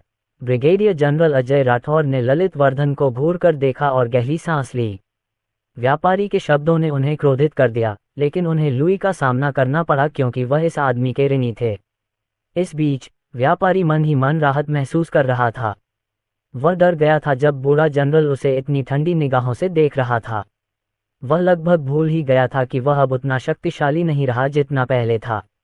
ज़ोंबी वायरस के प्रकोप के बाद उसने अपनी अधिकांश संपत्ति खो दी थी और वह इसका केवल एक छोटा सा हिस्सा ही बचा पाया था। उसने इस बची हुई संपत्ति का इस्तेमाल 500 सैनिकों को काम पर रखने के लिए किया और उसे इस बैठक में जगह मिली। लुई ने दोनों की ओर देखकर हल्के से मुस्कुराया। फिर उसने अपना मुख साफ किया और कहा, सज्जनों, आश्रय गृह को अधिक योग्य नेता की आवश्यकता है। मनीष चौधरी में नेतृत्व की कमी है और उसके खराब निर्णयों के कारण हमारे बहुत से लोग अब कष्ट भोग रहे हैं। उसके धर्ममय वचनों को सुनकर सब लोग मन ही मन उपहास करने लगे। वे जानते थे कि वह केवल बकवास कर रहा है, परंतु किसी ने कुछ नहीं कहा। लेफ्टिनेंट जनरल रिवेरा इस समय आश्रय में नहीं हैं। वे देश के अन्य भागों में लोगों को बचाने में व्यस्त हैं, इसलिए हमें मनीष चौधरी की देखभाल के लिए कुछ समय मिलना चाहिए। ब्रिगेडियर जनरल अजय राठौर ने इस कार्य के लिए पहले से ही एक विशिष्ट टीम तैयार कर रखी है। एक बार जब वे मनीष चौधरी को पकड़ लेंगे तो हम योजना के अगले चरण पर आगे बढ़ेंगे और वह है देश के शीर्ष अधिकारियों के बीच एक बैठक आयोजित करना और एक नया नेता नामित करना। लुई ने हल्के से मुस्कुराते हुए कहा, हाँ, मनीष चौधरी को पकड़ने के बाद हम ललित वर्धन को अगला अध्यक्ष मनोनीत करेंगे। किसी ने तुरंत उनकी खुशामद की। ललित वर्धन के नेतृत्व में आश्रय गृह का निर्माण हो रहा है। अब हमें देश के भविष्य के बारे में चिंता करने की आवश्यकता नहीं है। अब हमें उन्हें राष्ट्रपति लुई कहना चाहिए। लुई ने उनकी प्रशंसा सुनकर मुस्कुराते हुए कहा, मेरी चापलूसी करना बंद करो सब लोग। अभी सब कुछ निश्चित नहीं है। हमें सावधानी से आगे बढ़ना होगा। मैनुअल चावेज कोई साधारण आदमी नहीं है। उसके भी बहुत से वफादार अनुयायी हैं और हमें उनसे आगे निकलना होगा। उस समय वह केवल देश का राष्ट्रपति बनने का सपना देखता था, लेकिन अब वह अपने लक्ष्य को प्राप्त करने के करीब था। जनरल आनंद प्रताप, कृपया अपनी टीम को कार्य शुरू करने का आदेश दें। लुई ने बूढ़े जनरल की ओर सिर हिलाया। ब्रिगेडियर जनरल अजय राठौर ने अपना सिर हिलाया। ठीक है। उन्होंने एक संचार उपकरण पकड़ा और कहा, योजना के साथ आगे बढ़ें। हाँ जनरल, किसी ने रेडियो पर उत्तर दिया। मनीष चौधरी अपने कार्यालय के अंदर थे। वह अपने दिल में कुछ घबराहट महसूस कर रहे थे। चिराग के अनुसार विरोधी गुट आज हमला करेगा। जब उन्होंने ये खबर सुनी तो उन्होंने तुरंत अपने गार्ड को बुलाया। इस समय इमारत की रखवाली कर रहे दर्जनों अंगरक्षक थे, लेकिन वह इतने लोगों के साथ भी सुरक्षित महसूस नहीं कर रहे थे। उन्होंने चिराग और कुणाल को उनकी आखिरी बातचीत के बाद कभी नहीं देखा था। ऐसा लग रहा था जैसे वे दोनों गायब हो गए हों। उन्हें चिंता थी कि कुछ हो जाएगा। Bang bang bang. अचानक उन्होंने इमारत के नीचे गोलियों की आवाज़ सुनी। श्रीमान राष्ट्रपति, कृपया हमारे पीछे रहें। उनके सुरक्षा दल के नेता ने कार्यवाहक राष्ट्रपति के शरीर को ढकते हुए कहा। उन्हें चिंता थी कि कोई स्नाइपर हो सकता है, इसलिए उन्होंने गोलियों की आवाज़ सुनने के बाद तुरंत मनीष चौधरी को ढक लिया। सुरक्षा दल ने उन्हें सुरक्षित स्थान पर पहुंचाया। श्रीमान राष्ट्रपति, कृपया यहीं रहें। हम स्थिति को संभाल लेंगे। सुरक्षा दल के नेता ने टीम को आदेश देने के लिए बाहर जाने से पहले कहा। मनीष चौधरी का दिल पागलों की तरह धड़क रहा था। उसकी चिंताएं वास्तविकता बन गई थीं। वे लोग पागल हैं। वे वास्तव में इतनी दूर जाने को तैयार हैं। उन्होंने बैठते हुए कहा, श्रीमान राष्ट्रपति, हमारी सुरक्षा टीम उन लोगों का ध्यान रखेगी। कृपया शांत हो जाए। उनके सहायक भी घबराए हुए थे, लेकिन उन्हें शांत रहना था और राष्ट्रपति को कोई उपाय सोचने में मदद करनी थी। टकराना, टकराना, टकराना। NOVALB.1 गोलियों की आवाज़ तेज हो गई, जिससे मनीष चौधरी और उनके सहायक अधिक घबरा गए। गोलियों की आवाज़ उनके करीब आती जा रही थी। दस्तक, दस्तक, दस्तक। दरवाजे पर अचानक दस्तक से वे दोनों अपनी सीट से उछल पड़े। कौन है वहाँ? मनीष चौधरी ने स्मार्ट लॉक का वॉयस बटन दबाते हुए घबराहट में पूछा। उनके सहायक ने तुरंत आगे बढ़कर कार्यवाहक राष्ट्रपति के सामने खड़े होकर कहा, मेरे पीछे रहिए सर। यह मैं हूँ। आपको यहाँ से शीघ्र ही चले जाना चाहिए श्रीमान राष्ट्रपति। जो लोग यहाँ आए हैं वे कोई बेतरतीब बदमाश नहीं हैं। एक जानी पहचानी आवाज उनके कानों में पड़ी। कमांडर चिराग। मनीष चौधरी को सुखद आश्चर्य हुआ। वह बाहर कौन है ये देखने के लिए झांक कर देखने लगा। जब उसने चिराग का चेहरा देखा तो उसने जल्दी से दरवाजा खोल दिया। आप आखिरकार यहाँ आ गए कमांडर। मनीष चौधरी खुशी के आंसू रो पड़े। देर से आने के लिए क्षमा करें श्रीमान राष्ट्रपति। कृपया हमारे पीछे आएं, हम आपको सुरक्षित स्थान पर ले जाएंगे। वे लोग जल्द ही यहाँ पहुँच जाएंगे, इसलिए हमें जल्दी से कार्य करना होगा। चिराग ने अपना चश्मा ठीक करते हुए कहा। मनीष चौधरी उसकी बातें सुनकर दंग रह गए। इस बिल्डिंग में दर्जनों बॉडीगार्ड हैं, वे इतनी जल्दी यहाँ कैसे आ गए? आप ब्रिगेडियर जनरल आनंद प्रताप के बारे में जानते हैं, है न? वे उनके विशिष्ट सैनिक हैं। चिराग ने उत्तर दिया। क्या ये कैसे हो सकता है? जनरल उनके साथ क्यों काम कर रहे हैं? मनीष चौधरी ने अविश्वास में कहा। बूढ़ा जनरल एक देशभक्त व्यक्ति था जिसने पूरे दिल से आतंकवादी समूहों से देश की रक्षा की थी। इस रहस्योद्घाटन ने उसे अंदर तक झकझोर दिया। श्रीमान राष्ट्रपति, मैं आपके सभी प्रश्नों का उत्तर बाद में दूंगा, लेकिन हमें पहले ये स्थान छोड़ना होगा। चिराग ने शीघ्रता से कहा। ठीक है। मनीष चौधरी ने गंभीरता से अपना सिर हिलाया। अध्याय 216 गोलियों की बारिश में बच निकलना। अध्याय 216 गोलियों की बारिश के बीच बच निकलना। चिराग के अलावा 4 अन्य सैनिक राष्ट्रपति और उनके सहायक की सुरक्षा में थे। जब वे सीढ़ियों से इमारत से नीचे उतर रहे थे तो उन्होंने उन दोनों को घेर लिया। कमांडर चिराग, क्या आपको यकीन है कि यह रास्ता सुरक्षित है? मनीष चौधरी ने घबराते हुए पूछा। उन्हें चिंता थी कि दुश्मन नीचे उनका इंतजार कर रहे हैं। चिराग ने शांत रहते हुए उत्तर दिया। चिंता करने की कोई आवश्यकता नहीं है अध्यक्ष महोदय। मेरे अधीनस्थों ने पहले ही हमारा मार्ग सुरक्षित कर लिया है। जब तक हम इस इमारत से बाहर निकल सकते हैं आप लोग सुरक्षित रहेंगे। मनीष चौधरी उनकी बातें सुनने के बाद भी चिंतित थे। उन्हें पहले भी कुछ मौत की धमकियां मिल चुकी थीं, लेकिन ये पहली बार था जब उन्होंने इस तरह की स्थिति का अनुभव किया था। यह एक एक्शन फिल्म की साजिश की तरह था। चिराग समूह को सीढ़ियों से नीचे ले गया। वह अपने हाथों में एक राइफल पकड़े हुए था और अविश्वसनीय रूप से एकाग्र दिख रहा था। चिराग ने अपना कम्युनिकेटर दबाया और बोला, हम वीआईपी के साथ नीचे जा रहे हैं। क्या रास्ता साफ है? नकारात्मक। निकास द्वार पर दुश्मन मौजूद हैं और हम अभी उनसे भिड़ रहे हैं। ये सुनकर चिराग की भौहें तन गईं। उसे उम्मीद नहीं थी कि ब्रिगेडियर जनरल आनंद प्रताप के सैनिक युद्ध में इतने अच्छे थे। वे उनके उन सैनिकों को भी रोक सकते थे जो कभी विशेष बलों का हिस्सा थे। अपनी सीमा पर डटे रहो, हमें यहाँ से निकल जाना चाहिए इससे पहले कि और दुश्मन आ जाएं। रोजर, हम आपकी वापसी का प्रबंध कर देंगे, लेकिन आपको जल्दी से काम करना होगा सर।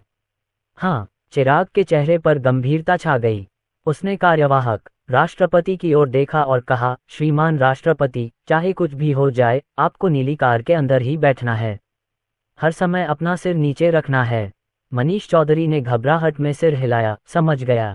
चिराग ने अपने आदमियों की ओर देखा और कहा, चलो चलें। उनका एक अधीनस्थ मार्ग की निगरानी करने के लिए आगे बढ़ गया, जबकि अन्य 3 ने कार्यवाहक अध्यक्ष और उनके सहायक को केंद्र में रखकर एक त्रिकोण बनाया। इस बीच चिराग उनसे आगे बढ़कर अग्रिम मोर्चे की भूमिका निभाने लगा।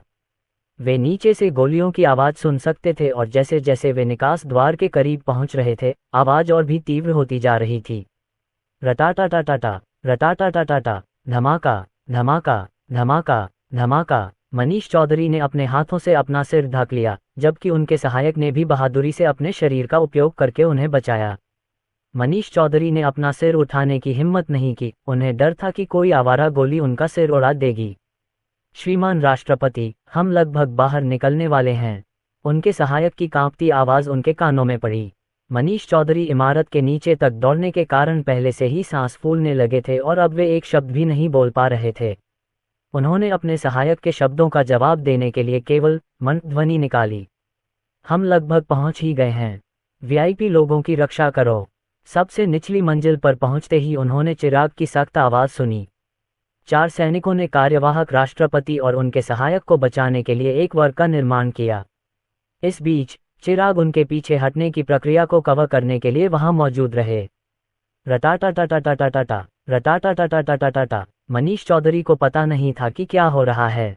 वह अपनी नजरें उनके रास्ते पर गड़ाए रहा और उसके सिर पर केवल गोलियों की तेज आवाज गूंजती रही। अचानक उसने महसूस किया कि किसी ने उसे पकड़ लिया है और जब उसने अपना सिर उठाया तो उसने देखा कि 6 लोग उन पर गोलियां चला रहे हैं। उसने देखा कि 4 सैनिक अपने शरीर से उन्हें रोक रहे हैं और दुश्मनों के साथ नज़दीकी गोलीबारी में उलझे हुए हैं। मनीष चौधरी मुश्किल से दौड़ पा रहा था। जो कुछ हुआ था उससे वह पहले ही थक चुका था। वह अचानक लड़खड़ा गया और उसका पैर फिसला जिससे वह जमीन पर गिर गया। श्रीमान राष्ट्रपति, मेरे पीछे आइए। मनीष चौधरी ने सैनिक की आवाज़ सुनी जब वह व्यक्ति उन्हें जमीन से उठा रहा था। उन्होंने अपने सहायक को भी चिल्लाते हुए ये पूछते हुए सुना कि क्या वह ठीक है। सिपाही ने गोलीबारी के बीच उसे इमारत से बाहर निकाला। उसके पैर में तेज दर्द महसूस हुआ, लेकिन मनीष चौधरी फिर भी सिपाही के साथ भागने में कामयाब रहा। उसे नहीं पता था कि कितना समय बीत चुका था, लेकिन आखिरकार वे सबसे खतरनाक क्षण से बच निकले थे। उसने सड़क के दूसरी ओर एक नीली कार देखी और वहां सैनिक उनका इंतजार कर रहे थे। उनमें एक चिकित्साकर्मी भी था।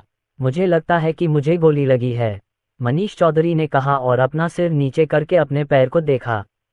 उसकी पैंट का बायां हिस्सा खून से लथपथ था। ये केवल इस क्षण था जब दर्द महसूस होना शुरू हुआ। वह नीली कार पर झुकते हुए बोला। चिकित्साकर्मियों ने उनके घाव का निरीक्षण किया और उनसे कहा, कृपया पहले कार के अंदर आ जाइए, राष्ट्रपति महोदय। यहाँ अभी भी सुरक्षा की स्थिति नहीं है। मनीष चौधरी ने गहरी सांस ली। उसने इधर उधर देखा और उस सैनिक को देखा जिसने रास्ते में उसकी रक्षा की थी। उस आदमी के कंधे और पैरों पर घाव थे। उसके बाएं हाथ से भी खून बह रहा था, लेकिन उसने एक शब्द भी नहीं कहा। जब सैनिक ने राष्ट्रपति की निगाह देखी तो उसने पूछा, क्या आप ठीक हैं, श्रीमान राष्ट्रपति? मनीष चौधरी को खुद पर शर्म महसूस हुई। यह आदमी उससे ज्यादा आहत था, लेकिन सबसे पहले उसने पूछा कि क्या वह ठीक है। उसने अपना सिर हिलाया और कहा, मैं ठीक हूं, लेकिन तुम मुझे ठीक नहीं लग रहे हो। उसे आश्चर्य हुआ। सैनिक ने केवल उसकी ओर देखकर मुस्कुराया। ये कुछ भी नहीं है। कृपया पहले वाहन में प्रवेश करें, श्रीमान राष्ट्रपति। हम यहाँ चीजों का ध्यान रखेंगे। मनीष चौधरी ने मन ही मनाह भरी। ये तो सख्त आदमी है। ठीक है, आप लोग अपना ख्याल रखना। चिकित्साकर्मियों ने उन्हें वाहन के अंदर जाने में मदद की। अंदर जाने पर उन्होंने देखा कि उनका सहायक स्ट्रेचर पर लेटा हुआ है। एक सैनिक उनके कंधे पर लगे घाव पर पट्टी बांध रहा था। जब उनके सहायक ने उन्हें देखा तो उन्होंने राहत की सांस ली। यह अच्छी बात है कि आप सुरक्षित हैं, सर। मनीष चौधरी तुरंत उसके पास आए और उसके घाव का निरीक्षण किया। वह कैसा है? उन्होंने उस सिपाही से पूछा जो उनके सहायक को प्राथमिक उपचार दे रहा था। चिंता मत कीजिए, श्रीमान राष्ट्रपति, वह ठीक हो जाएगा, सैनिक ने उत्तर दिया। ये सुनकर मनीष चौधरी को राहत मिली। श्रीमान राष्ट्रपति, कृपया मुझे आपके घाव पर पट्टी बांधने की अनुमति दें। चिकित्साकर्मी ने कहा, ठीक है। वे अभी भी इमारत से गोलियों की आवाज़ सुन सकते थे, जबकि गाड़ी दूर जा चुकी थी। मनीष चौधरी ने चिराग के बारे में सोचा जिसने उन्हें भागने में मदद की और उन सैनिकों के बारे में जिन्होंने उनकी वापसी को कवर किया। उनकी सुरक्षा सुनिश्चित करने के लिए उन लोगों ने अपनी जान जोखिम में डालने में भी संकोच नहीं किया। वह उनकी सुरक्षा के लिए आभारी और चिंतित दोनों थे। चिराग अपनी बंदूक को पुनः लोड करते हुए एक खंभे के पीछे छिप गया। रटाटाटाटाटा, दुश्मनों ने उस खंभे को गोली मार दी जिसे वह छिपा रहा था, जिससे दीवार के कुछ टुकड़े गिर गए। इस हमले के दौरान चिराग शांत रहा। उसने रेडियो पर एक रिपोर्ट सुनी, सर, वीआईपी अब खतरे से बाहर हैं। हम पहले से ही इमारत से 500 मीटर दूर हैं। हथियार से गोली की आवाज़ के आधार पर उसने दुश्मन की स्थिति का अनुमान लगाया। फिर उसने जल्दी से अपनी राइफल को निशाना बनाया और 2 गोलियां दाग दीं।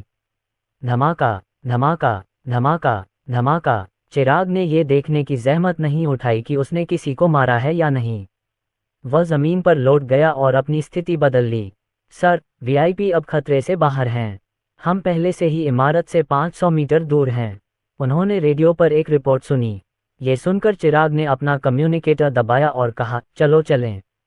हमारा काम यहीं पूरा हो गया। N0VELBIN। उन्हें वहां रुकने की कोई आवश्यकता नहीं थी।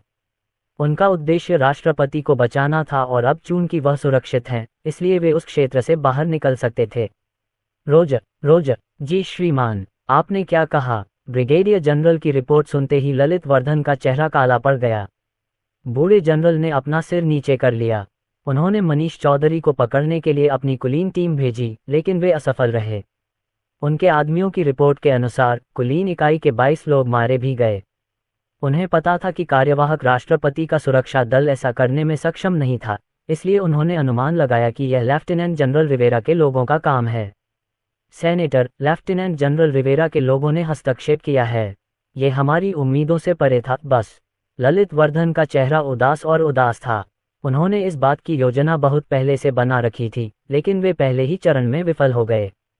इससे उन्हें बहुत गुस्सा आया। मैं तुम्हारे बहाने नहीं सुनना चाहता। क्या हमारे पास अभी भी है? Bang bang bang. अचानक उन्होंने बाहर गोलियों की आवाज़ सुनी, जिससे वे आश्चर्यचकित हो गए। ललित वर्धन चौंक कर उठ खड़े हुए, जबकि ब्रिगेडियर जनरल ने अपनी बंदूक निकाली और स्थिति देखने के लिए खिड़की के पर्दे में एक छोटा सा छेद खोला। वे यहाँ हैं, उन्होंने कठोर स्वर में कहा। ये सुनकर ललित वर्धन घबरा गया। वे यहाँ क्यों हैं? भाड़ में जाओ। उसने अपना सिर पकड़ लिया और अपना संयम खो दिया।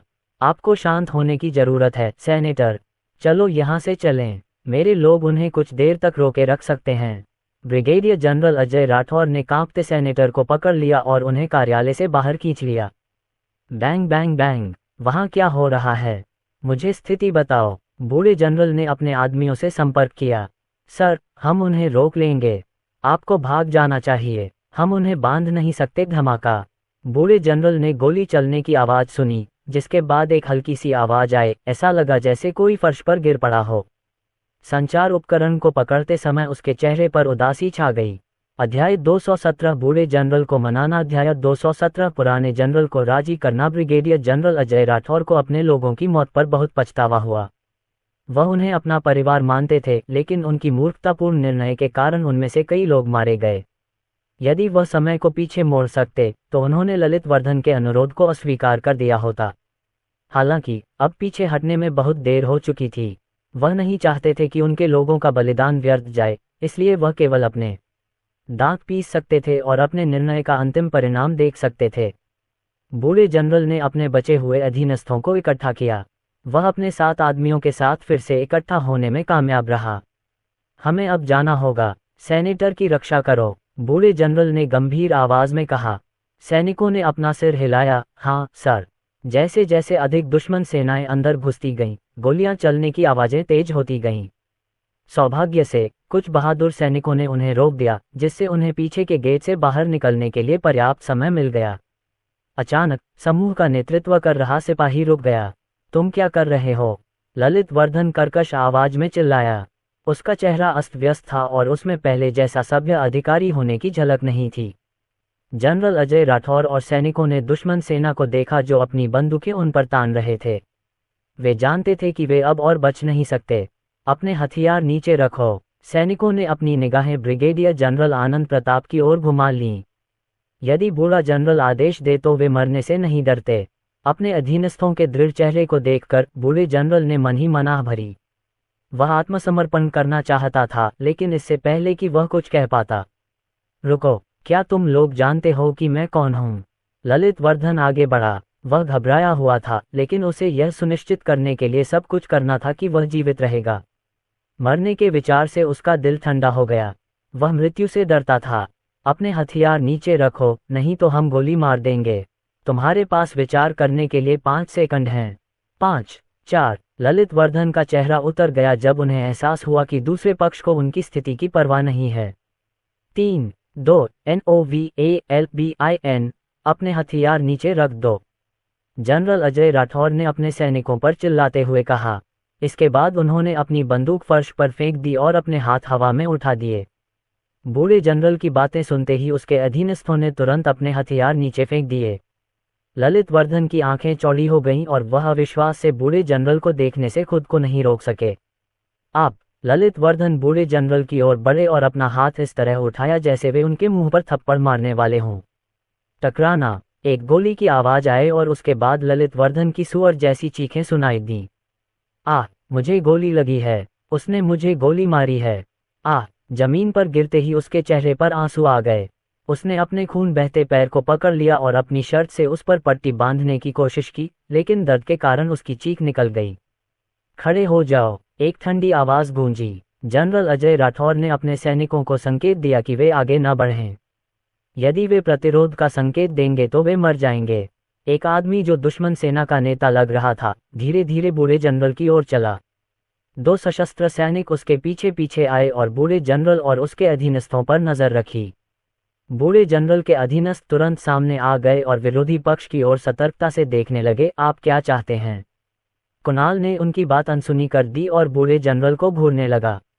जनरल, कोई आपसे बात करना चाहता है, कृपया मेरे पीछे आइए, उसने शांत स्वर में कहा। यह सुनकर बूढ़ा जनरल अचंभित रह गया। क्या आप मेरे आदमियों की सुरक्षा की गारंटी दे सकते हैं? उसकी एकमात्र चिंता उसके अधीनस्थों की भलाई थी। वह नहीं चाहता था कि उनमें से और लोग मरें। कुणाल ने अपना सिर हिलाया। मेरा नाम कुणाल है, मैं अंतिम शहर का कमांडर हूँ। मैं गारंटी देता हूँ कि जब तक आप मेरे पीछे हमारे क्षेत्र में वापस आएंगे तब तक आपके आदमियों को कुछ नहीं होगा। मेरी मदद करो, मेरा पैर। ललित वर्धन की चीख सुनकर कुणाल चिढ़ गया।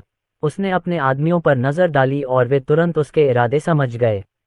उसके पीछे खड़े 2 सैनिकों ने चिल्लाते हुए ललित वर्धन को पकड़ लिया और उसे घसीटकर रास्ते से हटा दिया। जब सैनिक उसे ले गए तो कुणाल के चेहरे पर कुछ नरमी आई। जनरल, आपके पास क्या विकल्प है? उसने पूछा। बूढ़े जनरल ने आह भरकर अपना सिर हिलाया। ठीक है। कुणाल उन्हें एक उड़ने वाली कार तक ले गया। जब कार हवा में उड़ने लगी तो बूढ़ा जनरल दंग रह गया।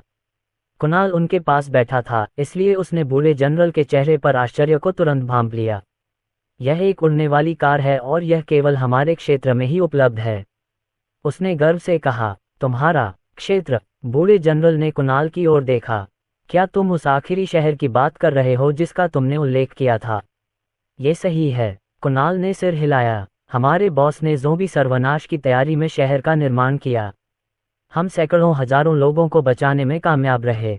इस आश्रय की तुलना में हमारे क्षेत्र के निवासियों को भोजन और अन्य संसाधनों के बारे में चिंता करने की जरूरत नहीं थी।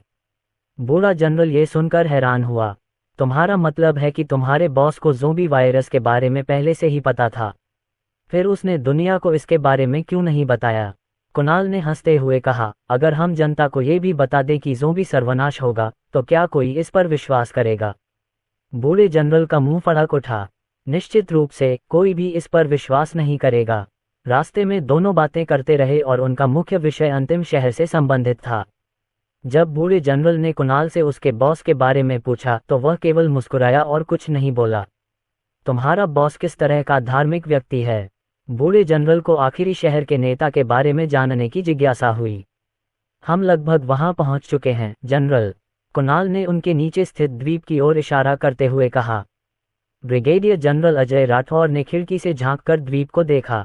यह आपका क्षेत्र है। वह शहर की संरचना देखकर आश्चर्यचकित थे। यह एक किले की तरह बनाया गया था और समुद्र के बीच में स्थित होने के कारण कोई भी ज़ोंबी इसके करीब नहीं आ सकता था। यह सर्वनाश में सबसे उपयुक्त स्थान था। उड़ने वाली कार शहर की सबसे बड़ी हवेली के सामने उतरी।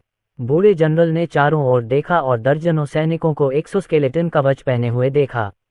वे भविष्य से आई सेना की तरह थे। वह ये भी बता सकता था कि ये सैनिक कुलीन योद्धा थे जो कई युद्धों से गुजरे थे। क्या एक शक्तिशाली टीम है, उसने अपने दिल में कहा। जनरल, चलिए, कुणाल ने कार से बाहर निकलने से पहले कहा। बूढ़ा जनरल चुपचाप उसके पीछे चला गया। कमांडर, सैनिकों ने कुणाल को देखते ही सलामी दी। उनकी ऊंची और स्पष्ट आवाज गड़गड़ाहट की तरह थी जो बूढ़े जनरल के कानों में गूंज रही थी।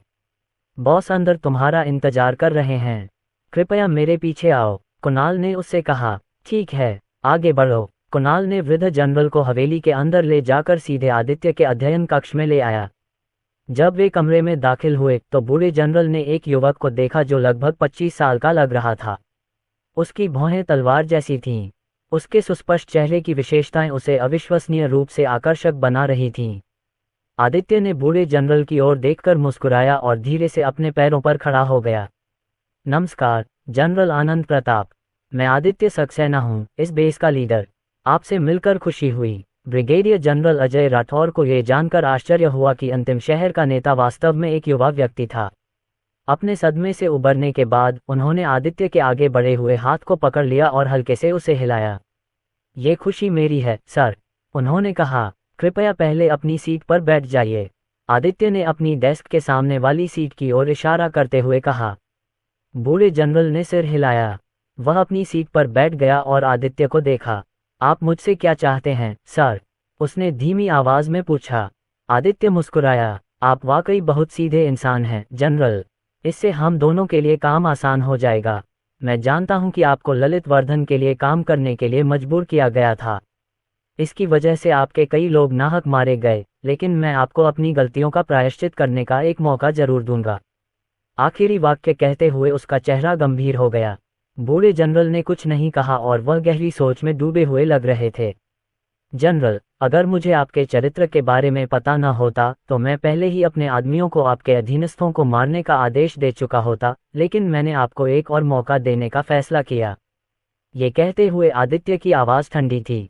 जिस व्यक्ति ने पुराने जनरल को छोड़ने का सुझाव दिया था वह लेफ्टिनेंट जनरल रिवेरा थे। दोनों एक समय में साथी थे और उनके बीच गहरी दोस्ती भी थी। तुम मुझसे क्या करवाना चाहते हो? बूढ़े जनरल ने उसकी ओर देखते हुए पूछा। मैं चाहता हूं कि तुम मेरे लिए काम करो, आदित्य ने शांत स्वर में उत्तर दिया। बूढ़े सेनापति ने गहरी सांस ली और उसने आदित्य के इरादों को समझने की कोशिश की, लेकिन वह एक शांत झील की तरह था। उसके चेहरे पर कोई उतार चढ़ाव नहीं दिखा। जनरल, हमें आपस में लड़ने की कोई जरूरत नहीं है। हमारे दुश्मन ज़ॉम्बी और विकसित जीव हैं। हमें इस कठोर नई दुनिया में जीवित रहने के लिए मिलकर काम करने की जरूरत है। आदित्य ने कहा। मेरे आदमियों का क्या होगा? उसने पूछा। उन्हें पिछले शहर के सामान्य सैनिकों जैसा ही व्यवहार मिलेगा। यदि वे अधिक लाभ कमाना चाहते हैं तो उन्हें अच्छा प्रदर्शन करना होगा, आदित्य ने उत्तर दिया। बूढ़े जनरल ने राहत की सांस ली। उस स्थिति में मैं आपके लिए काम करने को तैयार हूं, सर। वह खड़ा हुआ और आदित्य को प्रणाम किया। अध्याय 218 लेफ्टिनेंट जनरल रिवेरा का प्रस्ताव। अध्याय 218 लेफ्टिनेंट जनरल रिवेरा का प्रस्ताव। ललित वर्धन और विपक्ष के सदस्यों को विद्रोह के अपराध के लिए जेल ले जाया गया। तख्तापलट के लिए उकसाने के कारण ललित वर्धन को आजीवन कारावास की सजा सुनाई गई, जबकि अन्य को भारी सजा दी गई। लड़ाई के कारण आश्रय स्थल में बहुत हंगामा मच गया, इसलिए सभी को पता चल गया कि क्या हुआ था। जब लोगों ने सुना कि भ्रष्ट राजनेताओं को दंडित किया गया है तो वे संतुष्ट हो गए। उन लालची अधिकारियों के कारण उन्हें सरकार से कम सहायता मिल रही थी। इससे उनमें से कई बीमार पड़ गए और कुछ लोग तो दवा के अभाव में मर भी गए। तख्तापलट के दूसरे दिन राष्ट्रपति मनीष चौधरी ने घोषणा की कि वे नागरिकों को दी जाने वाली खाद्य सहायता बढ़ाएंगे। उन्होंने ये भी उल्लेख किया कि सरकार जनता को अधिक नौकरियां प्रदान करेगी। लोगों के लिए एक नई मौद्रिक प्रणाली भी पेश की गई। हर कोई खाद्य सहायता में वृद्धि और अधिक नौकरियों के अवसर मिलने से खुश था। हालांकि कई लोग नई मौद्रिक प्रणाली को लेकर भ्रमित थे। लोगों ने पूछा कि वे अब पुराने पैसे का उपयोग क्यों नहीं कर सकते। जब अधिकारियों ने लोगों की उलझन सुनी तो उन्होंने तुरंत उन्हें जवाब दिया। अधिकारियों के अनुसार पुराने पैसे का अब उपयोग नहीं किया जा सकता था, क्योंकि वे महापालिका के केंद्रीय बैंक के पतन के साथ अब उन्हें उत्पादन नहीं कर सकते थे। सरकार द्वारा शुरू की गई नई मौद्रिक प्रणाली क्रेडिट पॉइंट्स के रूप में आई। जहां तक क्रेडिट पॉइंट्स के आदान प्रदान का सवाल है तो ये डिजिटल रिस्ट वॉलेट नामक एक अनूठे उत्पाद का उपयोग करके होता है। यह एक गैजेट था जो एक आयताकार घड़ी के रूप में आया था। क्रेडिट पॉइंट्स को संग्रहित करने और आदान प्रदान करने के अलावा इसके कई अन्य उपयोग भी हैं। गेम और अन्य अवकाश ऐप की कमी को छोड़कर इसे मोबाइल फ़ोन की तरह इस्तेमाल किया जा सकता है। ये गैजेट लास्ट सिटी का उत्पाद था। इसे वैदेही और उसके छात्रों द्वारा डिज़ाइन किया गया था जब आदित्य ने नई मौद्रिक प्रणाली को मंजूरी दी थी। अब वे इस अनोखे गैजेट को आश्रय में दे रहे हैं। बदले में मनीष चौधरी ने किसानों, मछुआरों और दर्जी के एक समूह को लास्ट सिटी भेजा। इस समय आदित्य अपने कार्यालय में लेफ्टिनेंट जनरल रिवेरा का प्रस्ताव पढ़ रहा था। प्रस्ताव को पढ़ने के बाद उसने उसे क्रिजिया को दे दिया जो उसके पास बैठा था। फिर उसने लेफ्टिनेंट जनरल रिवेरा को घूरते हुए कहा, जनरल, आपने अपने प्रस्ताव में उल्लेख किया है कि पिछले शहर की सेना में कई खामियां थीं। आपने इसका गहराई से वर्णन नहीं किया है, इसलिए कृपया मुझे ये समझाएं। लेफ्टिनेंट जनरल रिवेरा ने अपना सिर हिलाया। पिछले शहर की सैन्य रैंकिंग बहुत गड़बड़ है। सैनिकों को ठीक से रैंक नहीं किया गया है। यह इस समय ठीक हो सकता है, लेकिन सैनिकों के अनुशासन को बनाए रखने के लिए हमें सैन्य रैंकिंग को ठीक से समायोजित करने की आवश्यकता है। दूसरा, बेस केवल ग्राउंड इकाइयों को प्रशिक्षित करने पर केंद्रित है। कर्मियों में एक बड़ा असंतुलन है और हमारी वायुसेना में गंभीर कमी है। हमें वायुसेना के पायलटों को प्रशिक्षित करने पर अधिक ध्यान देने की आवश्यकता है। हमें ये भी करना होगा। लेफ्टिनेंट जनरल रिवेरा का सुझाव सुनकर आदित्य चुप हो गया। महारलिका के भूतपूर्व सैन्य प्रमुख पहले से ही अपनी विशेषज्ञता दिखा रहे थे। जनरल के शब्दों से उसे ये भी एहसास हुआ कि यद्यपि अंतिम शहर की सैन्य शक्ति मजबूत थी, फिर भी बहुत सी चीजें थीं जिन्हें बदलने की जरूरत थी। जनरल, मैं ये दस्तावेज ऋषि देशमुख और मनीष चौधरी को भेजूंगा। उनकी मंजूरी मिलने के बाद आपको आवश्यक परिवर्तन करने चाहिए। मैं समझ गया, लेफ्टिनेंट। जनरल रिवेरा ने सिर हिलाया। मिस्टर सक्सेना, एक बार यह प्रस्ताव स्वीकृत हो जाए तो मैं हमारे सैनिकों की सैन्य रैंकिंग की सूची भेजूंगा।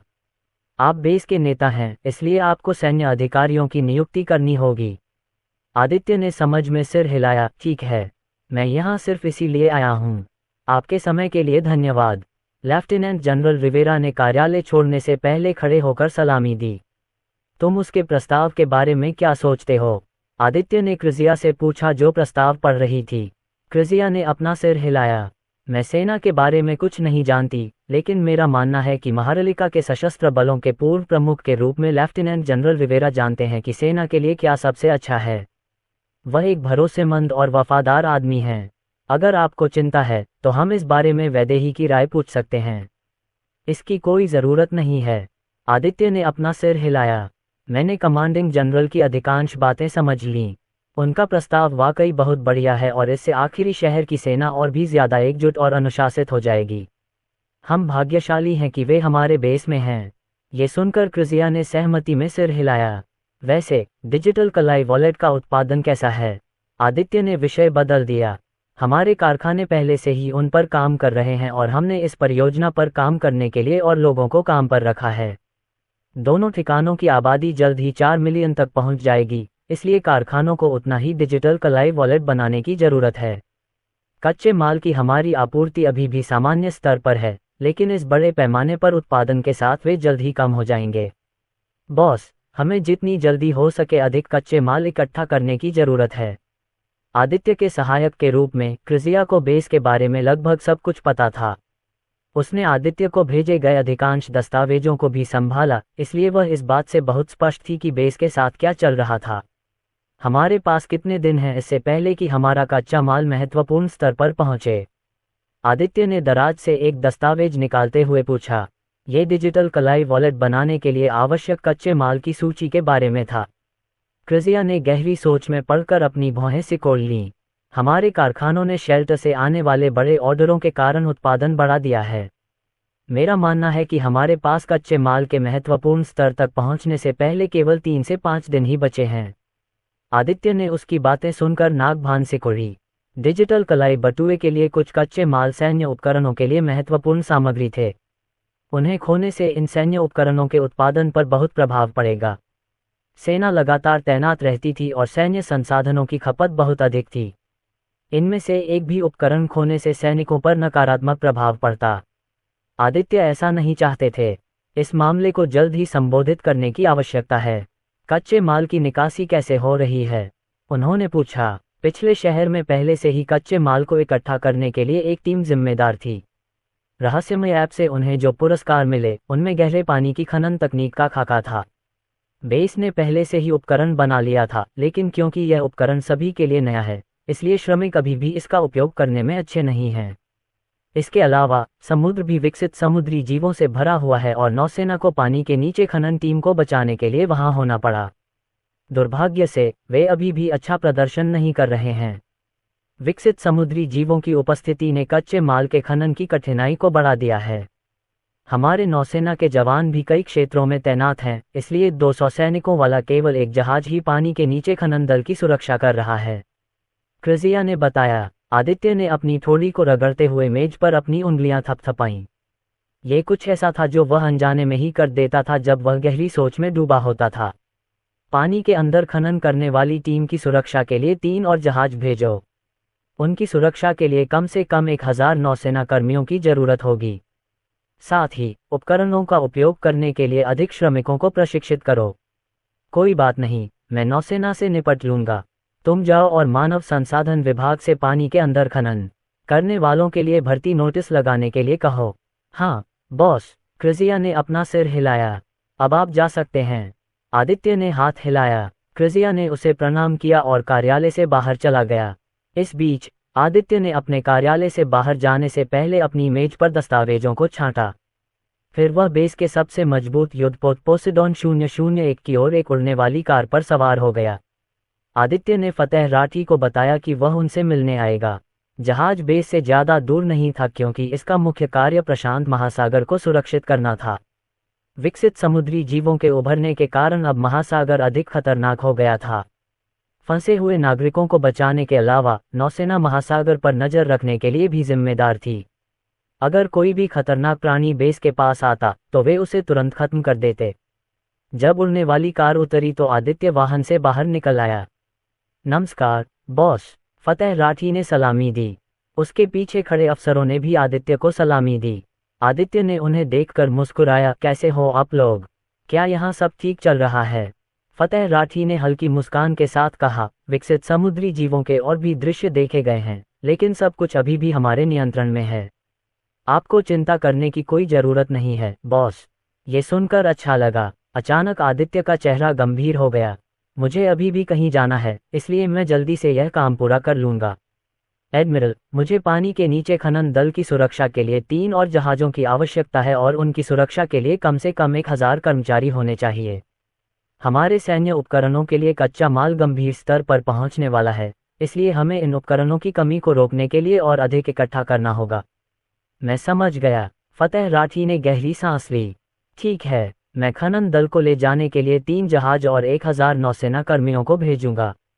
बहुत बढ़िया। ये सुनकर आदित्य के चेहरे पर मुस्कान आ गई। अध्याय 219 समुद्री राक्षस और निर्माण परियोजना की प्रगति। अध्याय 219 समुद्री राक्षस और निर्माण परियोजना की प्रगति। 2 दिन बाद 3 अतिरिक्त नौसेना जहाजों और 1000 नौसेना कर्मियों की उपस्थिति से समुद्र तल पर कच्चे माल का खनन बहुत आसान हो गया। खनिकों की संख्या भी बढ़ गई। समुद्र तल पर कच्चे माल का खनन करना बहुत खतरनाक था, लेकिन वेतन बहुत अधिक था, इसलिए बहुत से लोगों ने फिर भी इस नौकरी के लिए आवेदन किया। इस समय खनन दल खनिज भंडार निकाल रहा था। 4 नौसेना जहाज उनकी सुरक्षा में तैनात थे, जो कुछ अप्रत्याशित होने पर कार्रवाई करने के लिए तैयार थे। ऐसा लगता है कि समुद्री जानवर नौसेना के जहाजों से भयभीत हैं। तो फिर हमें चिंता करने की कोई बात नहीं है। खनन दल आपस में बातें कर रहा था। पुराने प्रमुखों की तुलना में नए श्रमिक अभी भी घबराए हुए थे। उन्होंने विकसित समुद्री जीवों के बारे में कुछ बुरी अफवाहें सुनी थीं। कुछ ने कहा कि उन्होंने एक जहाज से भी बड़ी शार्क देखी, जबकि अन्य ने एक विशालकाय ऑक्टोपस के बारे में भी बताया जो इमारतों जितना ऊंचा था। बस इसके बारे में सोचने से ही वे चिंतित हो गए। जब खनन दल समुद्र तल पर खनिज भंडार निकाल रहा था तो नौसेना कर्मियों ने उनके रडार पर नजर डाली। फतेह राठी द्वारा भेजे गए 1000 नौसेना कर्मियों में लेफ्टिनेंट रैंक का एक अधिकारी भी था। उसे इस गार्ड टीम का कमांडर नियुक्त किया गया था और उसका मुख्य कार्य माइनिंग टीम की सुरक्षा सुनिश्चित करना था। क्या आप लोगों को कुछ अजीब चीज मिली? लेफ्टिनेंट परशिंग ने कठोर स्वर में पूछा। राडार को देखने के लिए जिम्मेदार कर्मियों ने अपना सिर हिलाया। उन्होंने जवाब दिया, इसमें कुछ भी असामान्य नहीं है सर। लेफ्टिनेंट परशिंग ने कुछ नहीं कहा। उन्हें विश्वास नहीं था कि विकसित जीव खनन दल द्वारा उत्पन्न शोरगुल को नोटिस नहीं करेंगे। हमारे राडार पर कड़ी नजर रखें और अगर आपको कुछ पता चले तो मुझे तुरंत सूचित करें। जी श्रीमान। 1 घंटा बीत गया और कुछ नहीं हुआ। खनन दल खनिज भंडार की एक बड़ी मात्रा निकालने में कामयाब रहा। उनके पास जो खनन उपकरण था वह भविष्य का उत्पाद था और ये तेजी से खनिज निष्कर्षण करने में सक्षम था। दल को अपने भंडारण को भरने के लिए केवल कुछ घंटों की आवश्यकता थी। जब सभी को लगा कि सब कुछ ठीक हो जाएगा, तभी नौसेना के एक रडार में एक लाल बिंदु दिखाई दिया। इसकी तेजी से चमकने की क्षमता से कर्मियों को पहले ही पता चल गया कि यह जीव कितना तेज है। सर, हमारे रडार पर एक अज्ञात प्राणी देखा गया है। आप हमसे क्या करवाना चाहते हैं? लेफ्टिनेंट परशिंग ने रडार और चमकते लाल बिंदु को घूरते हुए जवाब दिया। इसे नष्ट कर दो। NOVALBIN। जी श्रीमान। युद्धपोतों ने आने वाले प्राणी पर अपने टारपीडो दागे। युद्धपोतों की अचानक हलचल से खनन टीम डर गई। नौसेना हमला कर रही है। समुद्री जानवर यहाँ आ गए हैं। एक नया कर्मचारी घबराहट में चिल्लाया। एक वृद्ध कर्मचारी ने उसके सिर पर थपकी दी और उसे डांटा। शांत हो जाओ, नौसेना हमारी रक्षा के लिए है। तुम्हें घबराने की जरूरत नहीं है। खतरे को खत्म करना उनका काम है। हमें केवल खनिज भंडार निकालने की जरूरत है, समझे? नए कर्मचारी ने सभी की ओर देखा और पाया कि पुराने कर्मचारी शांत दिख रहे थे। जब उसने उनके चेहरे पर शांत भाव देखा तो उसे एहसास हुआ कि यह उनके लिए सामान्य घटना हो सकती है। केवल नए कर्मचारी ही डर से कांप रहे थे। नौसेना हमें कुछ नहीं होने देगी। मैंने जो सुना है उसके अनुसार उन्होंने सुरक्षा दल का नेतृत्व करने के लिए एक लेफ्टिनेंट को भेजा है और जो जहाज वे लाए हैं वे पहले हमारी रक्षा करने वाले जहाज़ों से भी अधिक शक्तिशाली हैं। जब खनन दल नए लोगों को शांत कर रहा था तो समुद्री जीव को टारपीडो से चोट लग गई। उसने एक ऐसी चीख मारी जो समुद्र में गूंज उठी। नौसेना को अंततः इस जीव पर करीब से नजर डालने का मौका मिला। यह एक विशाल जेलीफिश थी जिसका शरीर पारदर्शी था। इसके शरीर का ऊपरी आधा हिस्सा दिखाई दे रहा था जबकि दूसरा आधा हिस्सा समुद्र में डूबा हुआ था। अकेले इसका ऊपरी शरीर ही 100 मीटर से अधिक की ऊंचाई तक पहुंच गया था। इसे मार डालो, लेफ्टिनेंट परशिंग ने ठंडे स्वर में आदेश दिया। जी श्रीमान। Boom boom boom. इस बार नौसेना ने विशालकाय प्राणी को मारने के लिए अपने सबसे शक्तिशाली हथियारों का इस्तेमाल किया। मिसाइलें उसके शरीर पर गिरीं जिससे कई हिंसक विस्फोट हुए। विशालकाय जानवर दर्द से कराह उठा और अपने लंबे तंतुओं से समुद्र के पानी पर जोरदार थपकी देने लगा। उसके भयंकर कार्यों से भारी लहरें पैदा हुईं लेकिन उनसे मजबूत युद्धपोतों को कोई नुकसान नहीं पहुंचा। विशालकाय जेलीफिश का एक बड़ा हिस्सा टुकड़े टुकड़े हो गया। इसके बाद भी वह एक और चीखने वाली आवाज निकालने में सफल रही, इससे पहले कि उसका क्षत विक्षत शरीर समुद्र तल पर डूब गया। लक्ष्य समाप्त। अच्छा काम। लेफ्टिनेंट परशिंग अपनी प्रशंसा में कंजूस नहीं थे। विशालकाय जेलीफिश के उभरने से खनन दल डर गया। वे उसकी तुलना में छोटे कीड़ों के समान थे। उन्होंने सोचा कि यह उनका अंत होगा, लेकिन जब उन्होंने युद्धपोतों को उस विशालकाय जेलीफिश को नष्ट करते देखा तो वे उत्साह से जयकार करने लगे। इस विशाल समुद्री राक्षस की मृत्यु के बाद कुछ और समुद्री जानवरों ने उन पर हमला किया, लेकिन वे नौसेना के लिए कोई खतरा नहीं थे और जल्दी ही उन्हें मार गिराया गया। खनन दल जल्द ही अपने भंडार को खनिज भंडार से भरने में कामयाब हो गया और वे नौसेना के संरक्षण में अंतिम शहर में लौट आए। आदित्य को उनके सफल मिशन के बारे में सूचित किया गया। बहुत बढ़िया। ऐसा लगता है कि फतेह राठी ने कुछ अच्छे नौसेना अधिकारियों को तैयार किया है। खनन टीम ने भी अपना काम बहुत अच्छा किया। वह आज के प्रदर्शन से बहुत संतुष्ट था। बॉस, नौसेना ने मारे गए समुद्री जानवरों की लाशें लाई हैं। क्रिजिया ने आदित्य को विशाल जेलीफिश की तस्वीर दिखाते हुए कहा। आदित्य ने जब बड़ी जेलीफिश को देखा तो उसकी भौहें तन गईं। अन्य समुद्री राक्षस उसकी तुलना में बहुत छोटे लग रहे थे। उसने यह उम्मीद नहीं की थी कि समुद्री जीवों की वृद्धि की गति सतह पर रहने वाले जीवों की तुलना में अधिक तेज होगी। इससे वह चिंतित हो गया। उनसे कहो कि लाशों को प्रयोगशाला में भेज दें और कृपया लेफ्टिनेंट को मेरा धन्यवाद बता दें। उसने कहा। हाँ बॉस। क्रिजिया ने अपना सिर हिलाया। अचानक आदित्य को एक विचार सूझा। साथ ही शोधकर्ताओं से कहो कि वे समुद्री जीवों के अवशेषों का अध्ययन करें और देखें कि क्या हमारे लिए उन्हें सुरक्षित रूप से खाना संभव है। हालांकि पिछले शहर में कई खाद्य प्रसंस्करण सुविधाएं थीं, लेकिन आश्रय और शहर के पूरी तरह से कब्जे में आने के बाद वे नागरिकों के लिए पर्याप्त भोजन उपलब्ध नहीं करा पाएंगे। यह उल्लेख करने की आवश्यकता नहीं है कि कैटिंडुआनिस में एक नया आवासीय क्षेत्र बनाया जा रहा था। क्रिजिया को उसके विचार से आश्चर्य हुआ, लेकिन उसने जल्द ही अपना सिर हिला दिया। यदि समुद्री राक्षस खाने योग्य होता तो ठिकानों को भोजन के नए स्रोत मिलते। मैं उन्हें बता दूंगा बॉस। अब आप जा सकते हैं। मुझे अभी भी कैटिंडुआनिस में निर्माण परियोजना की प्रगति की जांच करनी है। आदित्य अपनी सीट से उठ खड़ा हुआ और शीशे में अपना प्रतिबिंब देखने लगा।